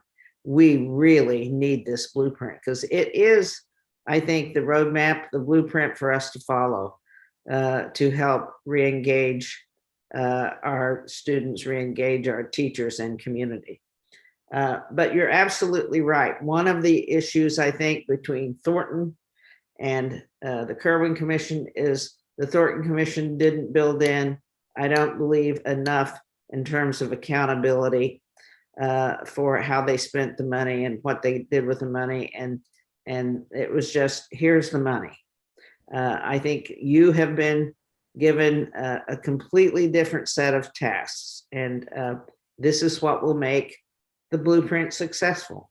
And so I commend you to follow the legislation and our intent from the commission to make sure that we hold districts accountable and that they use best practices and that you are involved in how changes, alterations need to be made.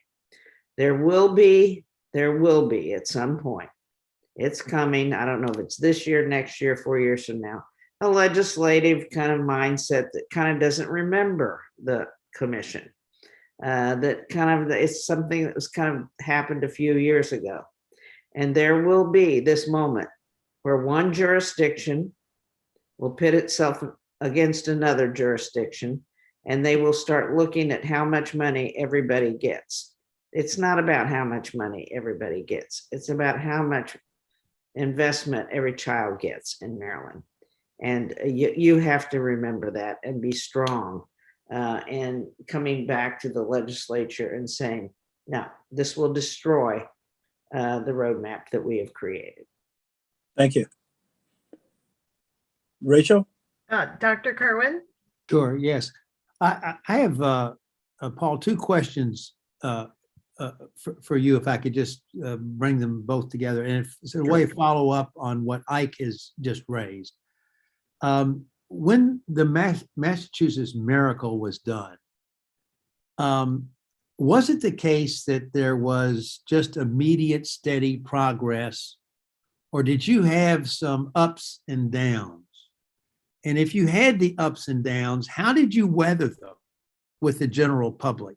What were some of the strategies that enabled this to be sustained, to produce the success, at least for on average, in Massachusetts that was achieved? So that's my first question. The second has to do with, I understand I may be wrong, and you can correct me if I am, that a central piece of your the strategy was to elevate standards for the certification of teachers, to make becoming a teacher a much higher professional standard. And in order to do that, that meant that maybe some teachers weren't meeting that standard, and there may have been teacher shortages and so on and so forth. If I'm correct that that was a major piece of the strategy, how did you handle the interval between the creation of that standard and the volume of teachers you needed who could meet that standard? Okay, well, good questions. Let me tackle the first one.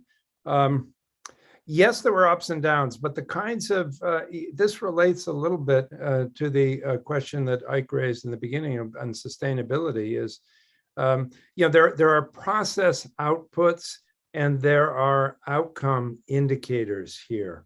And so in the near term, for example, when you first implemented it, people weren't looking for, weren't expecting outcome indicators to appear, but they started to see, particularly with the infusion of new money, and it was very progressive. So like you, a lot of our money went to the least well-funded communities in the Commonwealth, and you began to get services and supports that kids had never had before.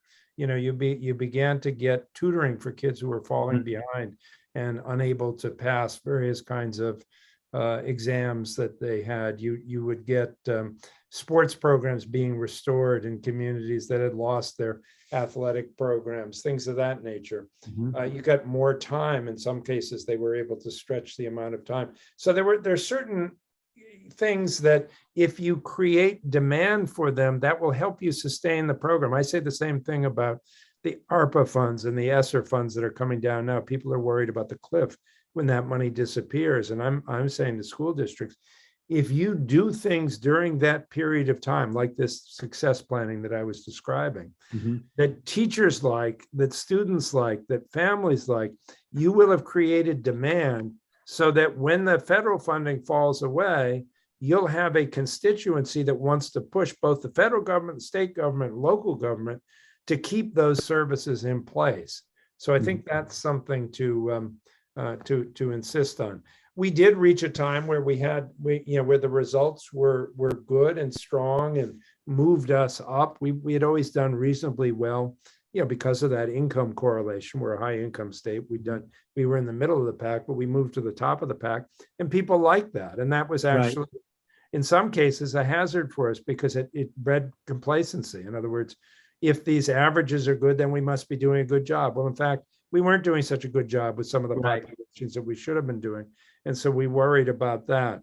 But the other thing was we had a kind of, they were less divisive political times. We had a kind of consensus across both sides of the aisle, between union and management, in the media, in philanthropy, in community-based and civil rights organizations, that there was a kind of consensus strategy. And we don't have that in the field of education right now. Right.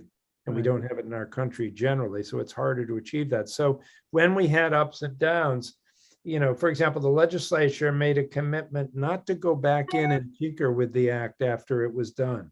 And they didn't do that for a long time. I mean, eventually there was some tinkering, but for a long time they let it be rather than have people, put through an omnibus bill and agree to things they really didn't like and go back the next Tuesday and try and get it out of there. And so that, that was a good commitment. On your second question, I think your question probably overstates the importance we put on teaching. Not that we didn't think teaching was important, and we did install a teacher test, and we found, but strong union resistance meant that we didn't apply the test to people who were already teaching. We only applied to people coming into the field. And we didn't really experience any kind of significant supply problem. We hit our greatest problems, as most states around the country did, when the federal government began insisting on teacher evaluation being part of the being part of what they needed to do to get waivers on the No Child Left Behind improvement. And then you put in stricter requirements for teacher accountability and systems for holding teachers accountable. That's when the backlash against education reform really began in Massachusetts. And it's quite strong now. But it began, ironically, and you can interpret this however you choose, when we had been holding children accountable for a long time for passing our MCAS test. When we began to hold adults accountable, adults are much better organized to resist accountability than children are.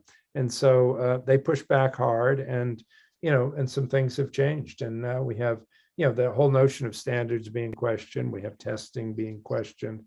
We have, virtually any form of accountability that comes forward is subject to some question right now. So times have changed as far as that goes. Thank you. Rachel, is there any additional question there? Yes, Dr. Doss has a question. Yes, thanks, Rachel. Oh, Paul, thank you for your presentation. That was great. Thanks. I got stuck on one slide where you talked about and you showed the median net worth for, this was in Boston, for Blacks at $8. And did it say 247,000 for white? Yep. Okay. Yep. That's why I got stuck. So my question is, how did, and this is not just for Boston, but the entire state, just going back to some of the things you said, how did Massachusetts really approach providing the provisions for high need students? And then at this point, was it enough? Or could there ever be enough?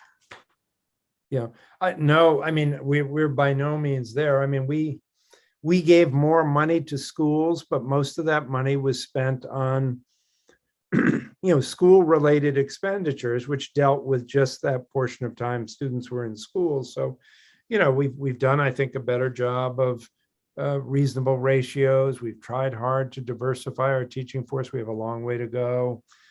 We particularly now post-pandemic, have made a huge effort on mental health issues related to students because those are so prominent. I don't think we've done a really, because part of what I'm saying is it goes beyond what typically falls within the education budget or the education jurisdiction. I mean, what are we going to do? And this is why these children's cabinets become important, because we're defining a new field of work, really, and starting to say, well, everybody needs to be accountable for the success of children in our community, not just the educators and not just the education system. So as one mayor put it when I had a panel of people in his jurisdiction, he said, you know, when scores are down at the school system, I don't just ask the school superintendent what's going on and what's she doing to improve it. I say to the fire chief, I understand that kids don't feel safe on the way to school. Why aren't those fire engines out there during the day, making sure they have a clear, safe pathway to come to school? Because that affects their whole frame of mind when they get there. What has the health commission done about this? What is, this, that, and the other community-based organization doing to ensure that kids have the supports and opportunities that they need? And most of those, ecosystem factors are outside of the control of the school district. And so there's a lot of work that remains to be done. Mhm. Thank And you. I'm if sorry. I could I would just wanted to jump in on that and just say, I think that's one of the most unique things in the blueprint is acknowledging the needs of students and schools and incorporating it actually into the education finance formula.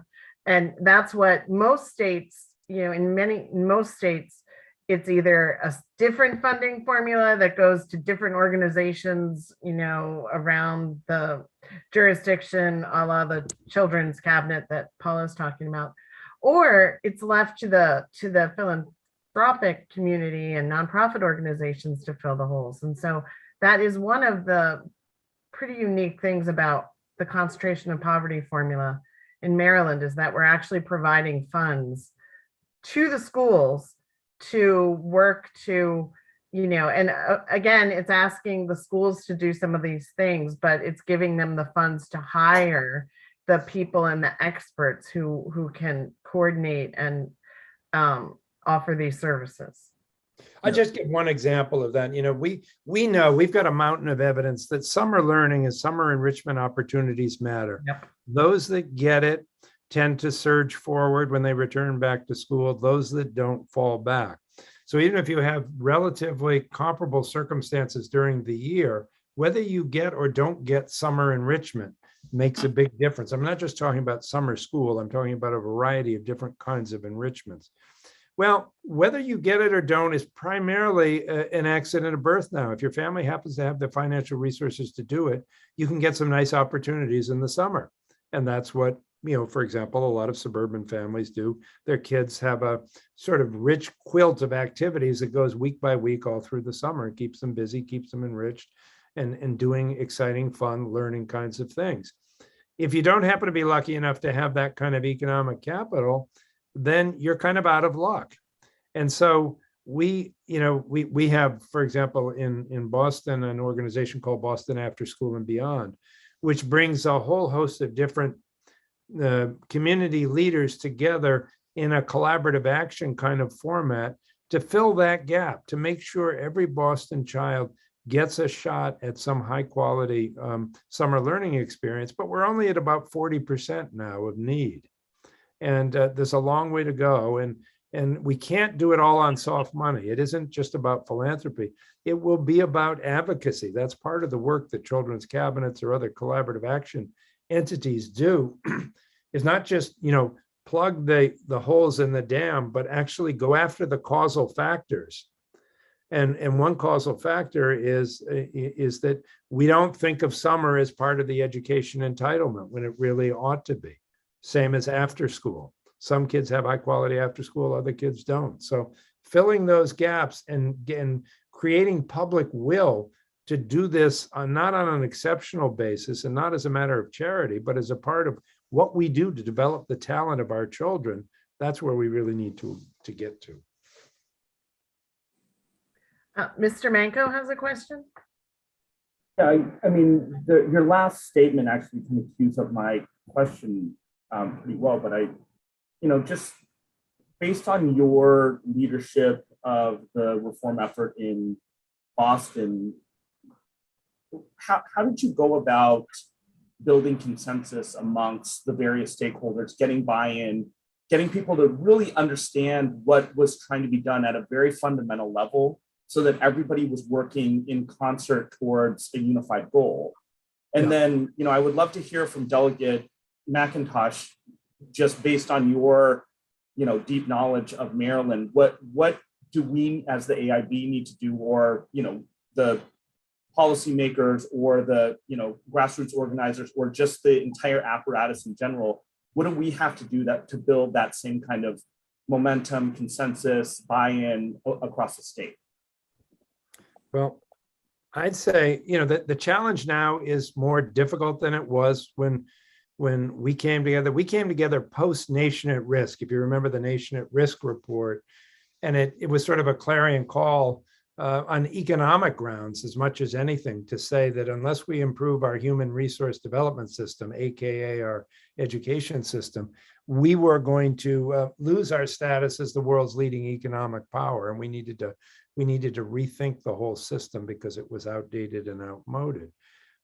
That helped bring together a coalition of business people and governors from around the country who thought, okay, this is an urgent matter of national interest and economic interest, and we have to do something about that.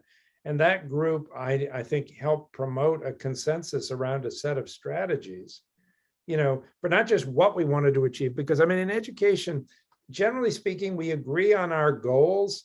We want people to be able to get a job that will enable them to support themselves and their families, a high skill, high knowledge job. We want them to be informed citizens and potentially leaders. If they choose to have a family, we want them to be quality heads of families. We want them to be lifelong learners and fulfilled individuals. Most people in most rooms will nod their heads at those kinds of goals. It's when we get to how you do it, that's where we start to have our violent disagreements, because adult interests are at stake and so forth. So, then we break down into this internecine warfare over, a whole language or phonics or charter schools or not, or testing and standards. And, and we become a very divided field as a result of that. And so it's harder now because that consensus around standards-based school reform has basically broken down at this point, and there is no new consensus to replace it. So and I think it has to happen. I don't think it's going to happen nationally, given the state of our politics. I think it can happen at a state level, at a local level, where a state makes up its mind. This is going to be our calling card, the way we treat our children, the way we develop our talent. I used to say we have a felicitous coincidence between what we ought to do from a moral and ethical standpoint for our children, and all means all, and economically, and in terms of ensuring the health of our democracy, what we need to do to ensure the future of our society. I think a lot of the anger and dissonance that we have in our society right now is a result of we haven't prepared a lot of people for the radical changes in the international economy that's happened, and left them out of luck, out of their former positions of stature, out of having a decent way to make a living. And they want to be restored to the old order, but the old order isn't coming back because the factors in the economy have changed. And we needed to have a system that developed their talent in ways that they could pivot and do different things and do them at high levels, that they'd be willing to move, that they'd be ready to adjust. And instead, they're feeling relegated and disrespected, and our democracy is at risk at this point. And so I think this is the most urgent work we have in our country right now. But I'll turn it over to the delegate. Well, let me just say, you were just describing West Virginia, weren't you? Yeah. I mean, I've said many, many times, and it's not that I'm the wise one here, but we converted. Not we, but our energy sources were converted away from coal, and yet we didn't give those families that relied on coal all those years a place to pivot, to earn, and to provide for their families. And so we now have a lot of people in West Virginia that feel totally, And they want coal to come back, and they're being promised that coal will come back. When in fact, we know that the coal industry is investing in electric cars right now. I mean, Yep. that's where they're putting their money. So yeah, absolutely. We have not changed. And you're going to have one of the pillars is CTE, and you'll talk about how I think it's very important for the private sector to come in to work with the schools to really train, really to help steer us towards the jobs of tomorrow, so that our students are successful. But back to how do you kind of inoculate against people coming in the legislature and wanting to change the blueprint? I think there were a very strong coalition in the blueprint passage. It still exists. Teachers, strong schools, after school providers, parents, students. These organizations came together in a very profound way, and these organizations still exist. And so I think, one, you should stay close with them. Two, I think you should stay close to, at least on the House side, an emerging new leadership in the area of education. But that leadership was present, in fact, carried the bill to the floor for the blueprint bill. So, you've got, I think, for the next several years, a lot of people who have bought in and will stay bought in, but you will have to nurture that. I do think bringing the business community back into the game, and the delegate mentioned the CTE. I think that's where it started. It started on the topic of jobs. I mean, in Massachusetts, we had a lot of employers who said, I can't get the talent I need to do the 21st century work I'm doing in my business. And if you don't get it for me, I'm going to move elsewhere, because why should I endure your high taxes and cold weather? So we said, okay, we got to be a brain state, and we got to compete on the basis of brain power. And so we got to do that. And, we worked together with them, and they drove the reforms. Well, they've got the same interest now. I mean, I remember in the mid 80s, New England Telephone coming and saying, we're looking for linemen to work on our lines. And 75% of the people who take the test fail it. So what's going on in these schools? Because it's pretty basic stuff. Well, we have similar statements by people in industry these days about talent coming forward and their lack of qualifications for jobs.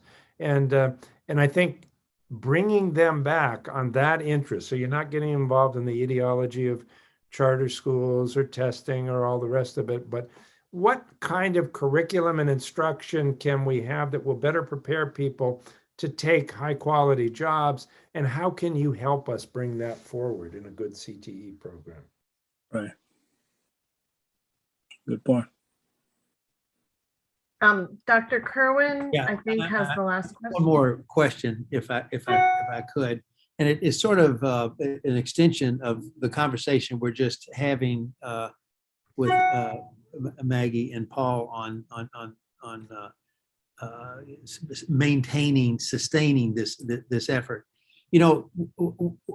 What's on the table is such a mass, comprehensive change in the way we've done things before, from preschool and early child development to career ladders for teachers to a rigorous CTE program to a new accountability structure. Is massive change.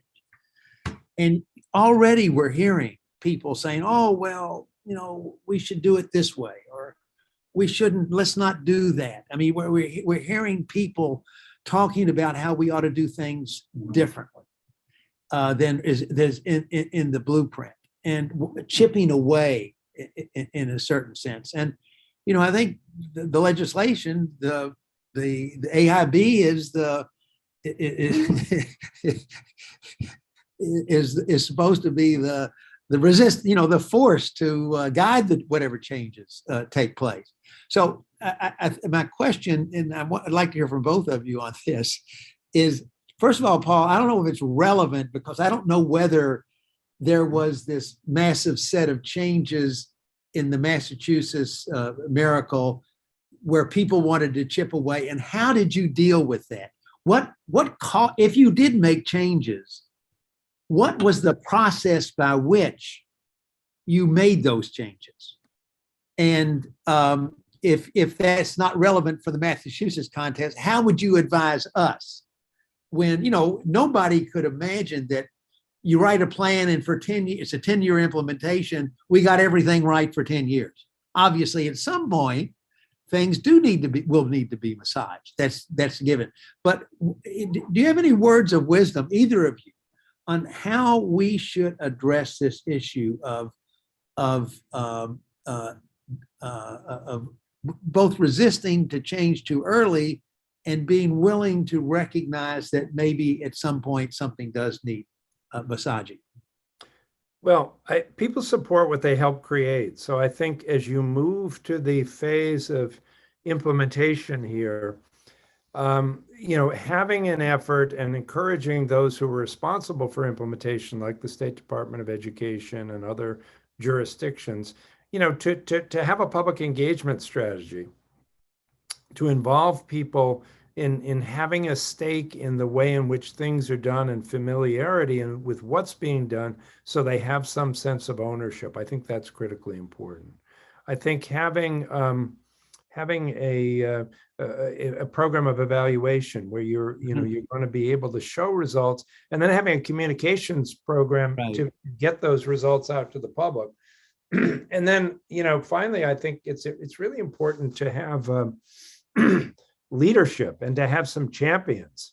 I mean, you're electing a governor. You better have a governor who embraces this, that and wants to move forward and make sure that this is successful. So that's critically important. But having somebody who's actively cultivating, business leaders, school leaders, that it was crucial for us to have unions, even though they had a lot of reservations about it. On the whole, they thought it was a good thing, and keep them close. To have the State Superintendents Association was critical, that superintendents supported this and were part of it. But they had to be engaged. They had to feel like they had a voice and that their participation mattered. The chambers of commerce were important to this. So, I mean, being mindful, as I tell my students, that the battle isn't getting the bill passed. I mean, that's only the first half. Right. We're recognizing that. Done. And that's and people think the politics is over once we got it passed. No, it's just the same politics in a different format afterwards. And, and having some of those champions be the media. I mean, getting that media with you and the clarion call that, let's not tinker with this for 3 years. And then, yes, let's have your commission. I chaired the Massachusetts Education Reform Review Commission. Having a commission that, from time to time says, we didn't get everything right. Of course, we didn't get everything right, and things need to be changed, but doing it in a thoughtful way. Right. Would you agree that change should be evidence-based? Yeah, it should be based on data. Yeah. Not just people's opinion that something would be better. Yeah. No, absolutely. I think my county got shortchanged, I'm not sure how that happened, but I think it happened. I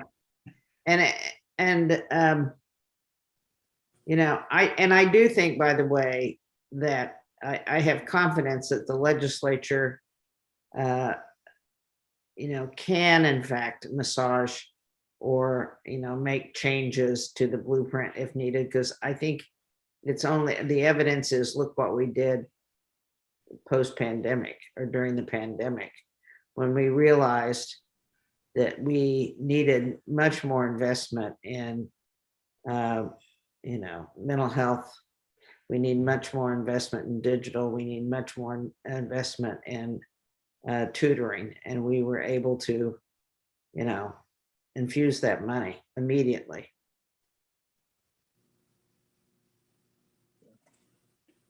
Thanks, Rick. Are there any additional questions, Rachel? No, I don't see any. Okay. Let me again thank the both of you for your presentation, and Delegate McIntosh for your willingness to be with us such a long period of time today. It is clear that you have a passion for the work that the commission has done, and hopefully we can call you periodically before and even after you departed the the chambers of the legislature, because your wisdom, your input and leadership, I think will be vital for us going forward. We hope to engage later on a number of these issues. We have a clarion call for what we're about to do. We're going to proceed toward our comprehensive plan and the work ahead. So why don't you carry us through those timelines, Rachel, for the rest of the summer, the work that we're going to be doing? Sure. And so Delegate McIntosh and Dr. Revel, you're welcome to stay, but you're also welcome to go. And thank you very much. Well, thank you for the opportunity, and best of luck to you in your work going forward. As I say, I think this is extraordinarily important work, not just for Maryland, but for our whole country. So we wish you all the best. Thank Thank you. We may be calling on you again too, if that's okay. Oh, I'm happy to pitch in. This is really And important. remember what I said, I'm so proud to be a Marylander, not going anywhere. That's great. Great, thanks. Thank you. So, Graham, if you could share, I think, can you start with pillar 4?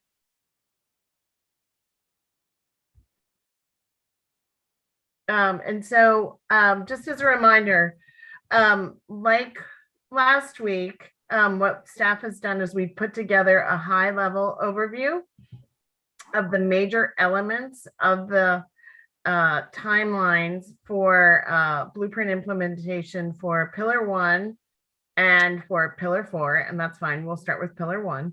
So pillar 1 is early childhood education that we talked about at the beginning of the meeting. And so you can see that the, I'm just gonna move it over there.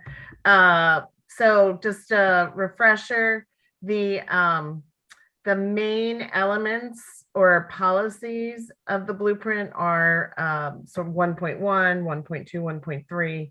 Below them are some of the major implementation benchmarks that will go into accomplishing the major element. And we've tried to highlight sort of the it's a little bit subjective, but really the very major elements of the implementation. And then the summer work sessions will actually be drilling down sort of another level and then another level under each of these items, and talking about the timeline, the implementation strategies, who's responsible, what outcomes or metrics we're looking at. And then also the stars represent dates that are in the blueprint law.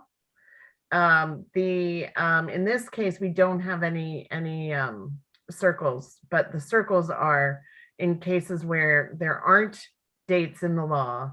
They are what the commission's timeline estimated as the date when the work would start or be completed. So the high level, I think all of our speakers were wonderful and did a great job of sort of going over what's in the blueprint. I will drill down a little more on 1.1, which is expanding full day pre-K, publicly funded. And what that means, and we talked about this a few hours ago, a mixed delivery system. So Maryland has built into its plan utilizing both public providers and private providers in a publicly subsidized system. And the first item under that is increasing the number of high quality providers and staff. And we talked about this as well in terms of program quality. And there are high quality standards both for the quality rating system that Dr. Kerwin was referring to, which is called Excels, and that's for the providers themselves, the entity, the child care center or the provider. And then there are also requirements at the program level. For example, class size of no more than 20 with a teaching assistant who has a certain level of accreditation or credentialing. is one example. And so you see the start in fiscal 26 there is when the high quality standards that were written into the law take effect.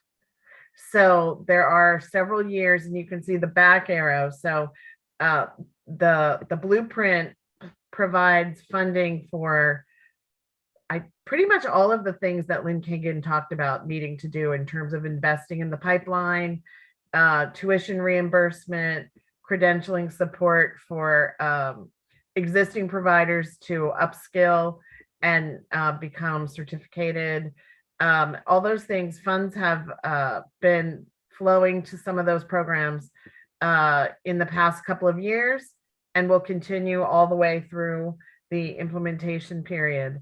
And then those standards come into effect beginning in fiscal 26, which is the 25-26 school year. And then the next item, 1.1.2, is the expansion of full day pre-K slots, essentially, for the low income 3 and 4 year old children. And that low income is defined as up to 300% of the federal poverty level. The state has been providing funding for full day pre-K with no local match for a number of years as part of what we refer to sometimes as bridge to Kerwin legislation. But the really significant increase in funding per student, per pre-K student, will begin this fiscal 23 for the upcoming school year. And the blueprint calls for all low-income 4-year-olds who wish to enroll, because this is voluntary pre-K, that the school systems and the private providers working together, they're required to adopt an MOU, would be served, all of them who wish to enroll by the 25-26 school year. The 3-year-olds would have, some systems are planning to enroll 3-year-olds this fall. So the 3-year-old implementation is also beginning, but the statute did not actually set a date by which all 3-year-olds who wish to enroll would be enrolled. And that was primarily because the data that the commission was using, looking at the number of providers that would be available, and even with the investment in building our capacity, that it may not be sufficient to, we would not have the capacity to enroll all 3-year-olds who wish to enroll. That's based on a 90%, 80, I'm gonna double check on that. It's either an 80% or a 90% utilization rate or uptake. So that assumes that a very, very, very high number of 4-year-olds and 3-year-olds their families will want to enroll them in full day pre-K.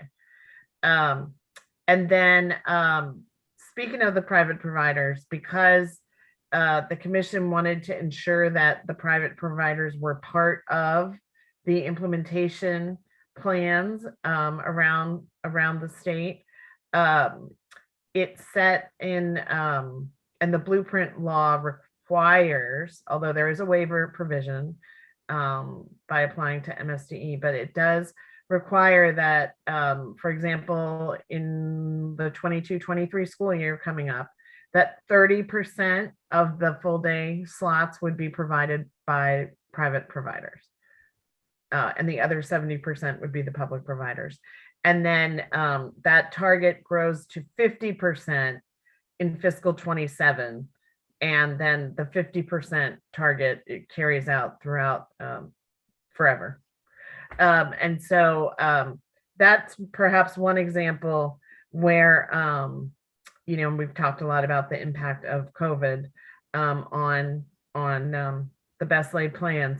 So this is where, there probably needs to be some discussion in our summer work sessions around, with the number of private providers is below what it was when the commission was doing its work and making its recommendations. And so what are realistic expectations of the number of slots that can be provided and the participation of private providers. And then the last piece of the full day pre-K expansion is to provide slots for basically it brings in a family share on a sliding scale. So the 0 to 300% 4-year-olds, there is no family share, so it will be free to the family. Between 300 and 600% of poverty is a sliding scale where as the family's income increases, the public share of the cost decreases. And above 600% of poverty, the families would be paying the full cost of the full day pre-K for their 4-year-olds, as they do now. So that's full day pre-K. Something we didn't focus very much on yet is the kindergarten readiness assessment. We have what we call the KRA. We have had a KRA for a number of years, which measures the readiness of incoming kindergarten students for kindergarten, and there's really interesting data that, sort of looks back at what their pre-K and childcare provider, where they were, whether it was in a family childcare, a childcare center, a public system pre-K program, and we've gotten some very interesting data from that.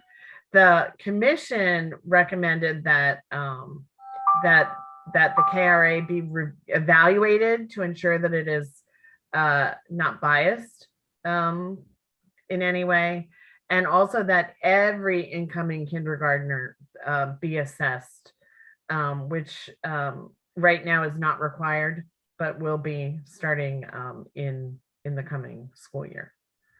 And then the last piece, which I think all the speakers did an excellent job discussing, are the Patty Centers, the Judy Centers, and the Maryland Infants and Toddlers Program, which is our early intervention services program for infants and toddlers. And the commission recommended a significant expansion in all 3 of those programs. And it pretty much, as Dr. Kerwin said earlier, the number of Judy Centers is more than tripled. The number of Patty Centers is more than doubled. And the funding of the infants and toddlers program and the capacity of the program is doubled. So, and you can see the stars are in the years when the full recommendation of funding is fully met in those years. So that covers pillar 1. Happy to take any questions about that. Anything related to pillar 1, or we can move on to pillar 4. Okay. And I don't see any hands. It's just checking. Okay. So then pillar 4. So pillar 1, there's a lot in there, but not a whole lot of, they're very contained. Pillar 4 is there's a lot more elements of implementation. The first big one is 4.1 is the proxy that we use to identify students who need more resources. And typically low income is used as the proxy. It does not mean that every low income student needs additional supports or is not on track, but the data does show that low income tends to correlate with greater needs and lower academic performance. And so how we count those students has been a challenge. It was a challenge before the pandemic. It's an even bigger challenge now. Free and reduced price meal program, the federal free and reduced price meal program, has typically been the count that has been used for the state's funding formulas and it's what the federal government uses in many different programs.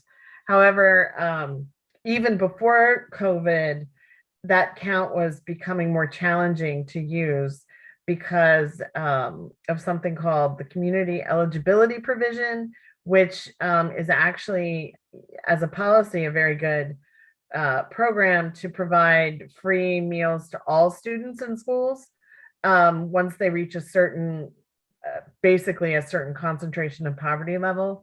But once schools and school systems that participate in that program no longer have to count their students. And so we don't get an actual count. The other challenge, again, pre-COVID, is families not wanting to fill out the form. There's a form that's required to be filled out. And, you know, there are lots of reasons why families don't want to fill out the form. And it's particularly challenging in communities with large number of undocumented students, although it also some documented students' families also do not want to fill out the form. So the reliability of that count has become less accurate over time. And with the pandemic and schools actually providing free meals to all students during the pandemic, families are, you know, haven't needed to fill out forms for several years. And so even for this upcoming budget year, the count for the number of free and reduced price meal students was down significantly still from What do we put that to? the families not filling out the form. It's not that the students aren't in school, it's that they're not being identified or counted as Forms changed at some point? With the same forms before? So there's the federal form, which is eligibility to participate in the federal form, in the federal lunch program. There's also one of the commission's recommendations was to develop a state form that didn't have some of the, we'll say, baggage of the federal form in terms of families being concerned about filling out the form and the federal government having information about them. And so the commission did recommend that, and that's the 4.1.2. And so that new form is supposed to begin this year, this school year. The actual question would be, if you have a downturn of people who actually need the help and support, and you're saying is the form, is it you're attributing that to the additional state form that they're filling out? Because obviously they were filling out a form before, weren't they? Right. So in order to receive the free meal, they had to fill out the form prior to COVID. Under COVID, part of the additional federal funds that have been provided has extended the free meals to all students in the schools. And so they were getting, even this current school year, the count that I'm talking about that was down, they were already getting free meals, so they didn't have an incentive to fill out the form, but you had to fill out the form to be in the count for the free and reduced price meal count.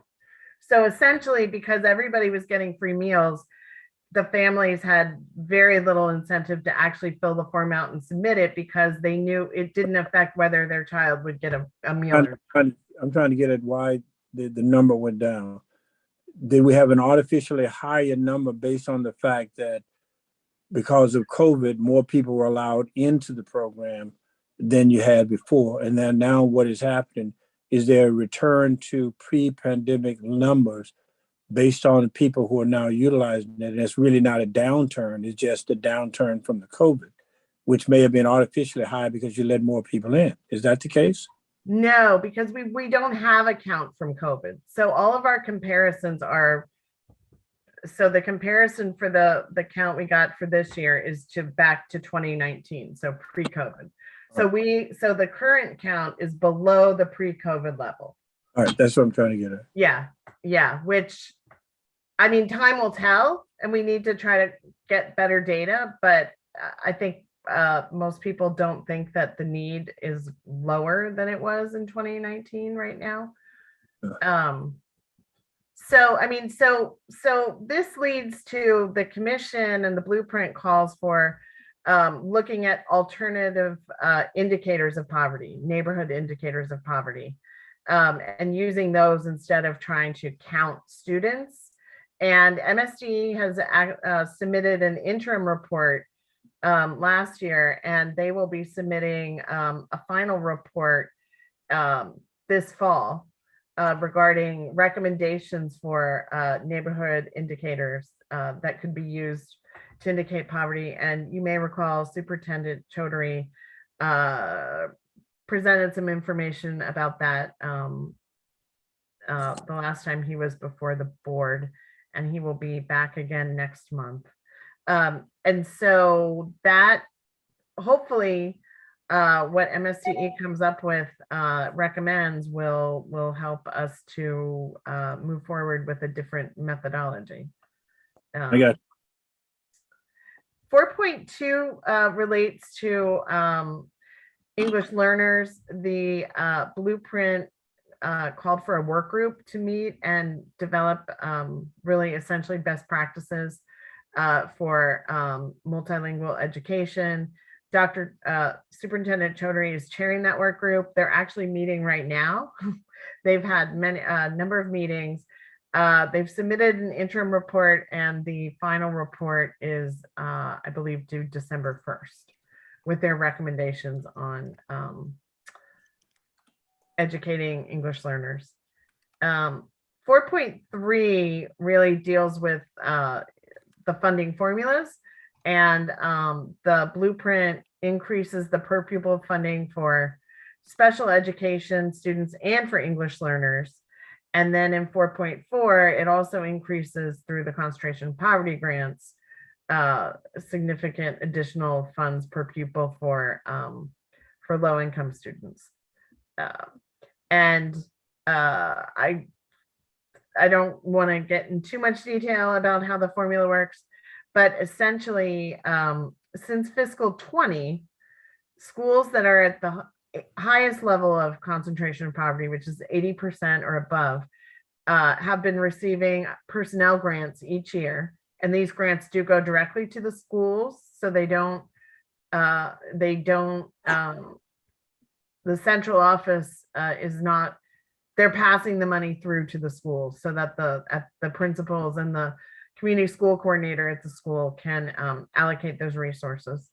And over time, that threshold we're now at 70 schools that are at 70% or above are receiving that personnel grant. And ultimately it will phase into 55%. So schools at 55% or above will receive a personnel grant, which provides funding for a community school coordinator and full-time health coverage, both during the school day and after school for that school. And then there's another grant that we call the per pupil grant that provides additional dollars per student for the schools to offer wraparound services to their students based on a needs assessment of the needs of the students and the families in the community. And the wraparound services include many of the things that Paul Revel was talking about, including academic enrichment activities and different additional academic supports, as well as other, basic needs of both the students and their families. And those grants started this current school year, so the 80% schools are getting the per pupil grant, and beginning in fiscal 27, every school that is eligible will also be receiving the per pupil funding for all those wraparound services. And then the last kind of bucket is student health services. This is 4.5, and in addition to LEAs hiring behavioral health coordinators and developing plans for how they're going to provide behavioral health supports to their students. They also are required to provide annual training to school staff on how to recognize students that have mental health or behavioral health issues, which obviously in this, as we've been talking about today, are much greater with COVID than they were before. And we had challenges with meeting the needs of students before COVID. So it's very challenging. And one of the sort of big ideas that the blueprint includes is it created a new entity, which is called the Consortium on Coordinated Community Supports. It's a mouthful.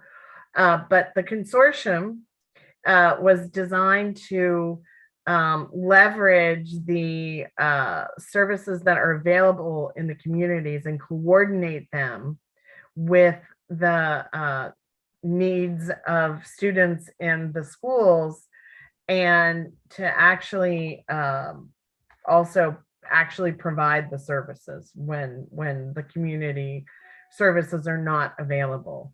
And so the consortium, it's actually an entity that is appointed, and those appointments are not complete yet.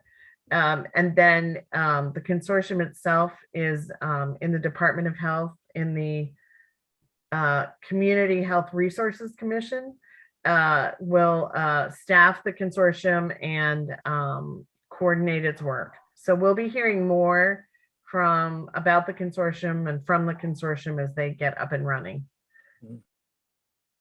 in this next year. And then the last item is expanding school-based health centers. The blueprint provides a significant increase in funding to allow for many more school-based health centers that provide those services directly in the schools. And that covers Pillar 4. All right. All right, our next meeting is scheduled for, are there any Next questions? Thursday. I don't see any hands, but I'm happy to answer any questions. Okay. All right. All right. I think I had a question, but I can wait to get that done later because I need to talk to you individually about something, so I could do that offline. Are there any additional questions?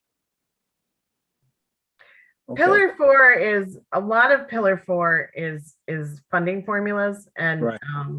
you know, when the time is right, we can spend a little more time digging into those, so you all have a better, and everyone has a better understanding of how they work. All right.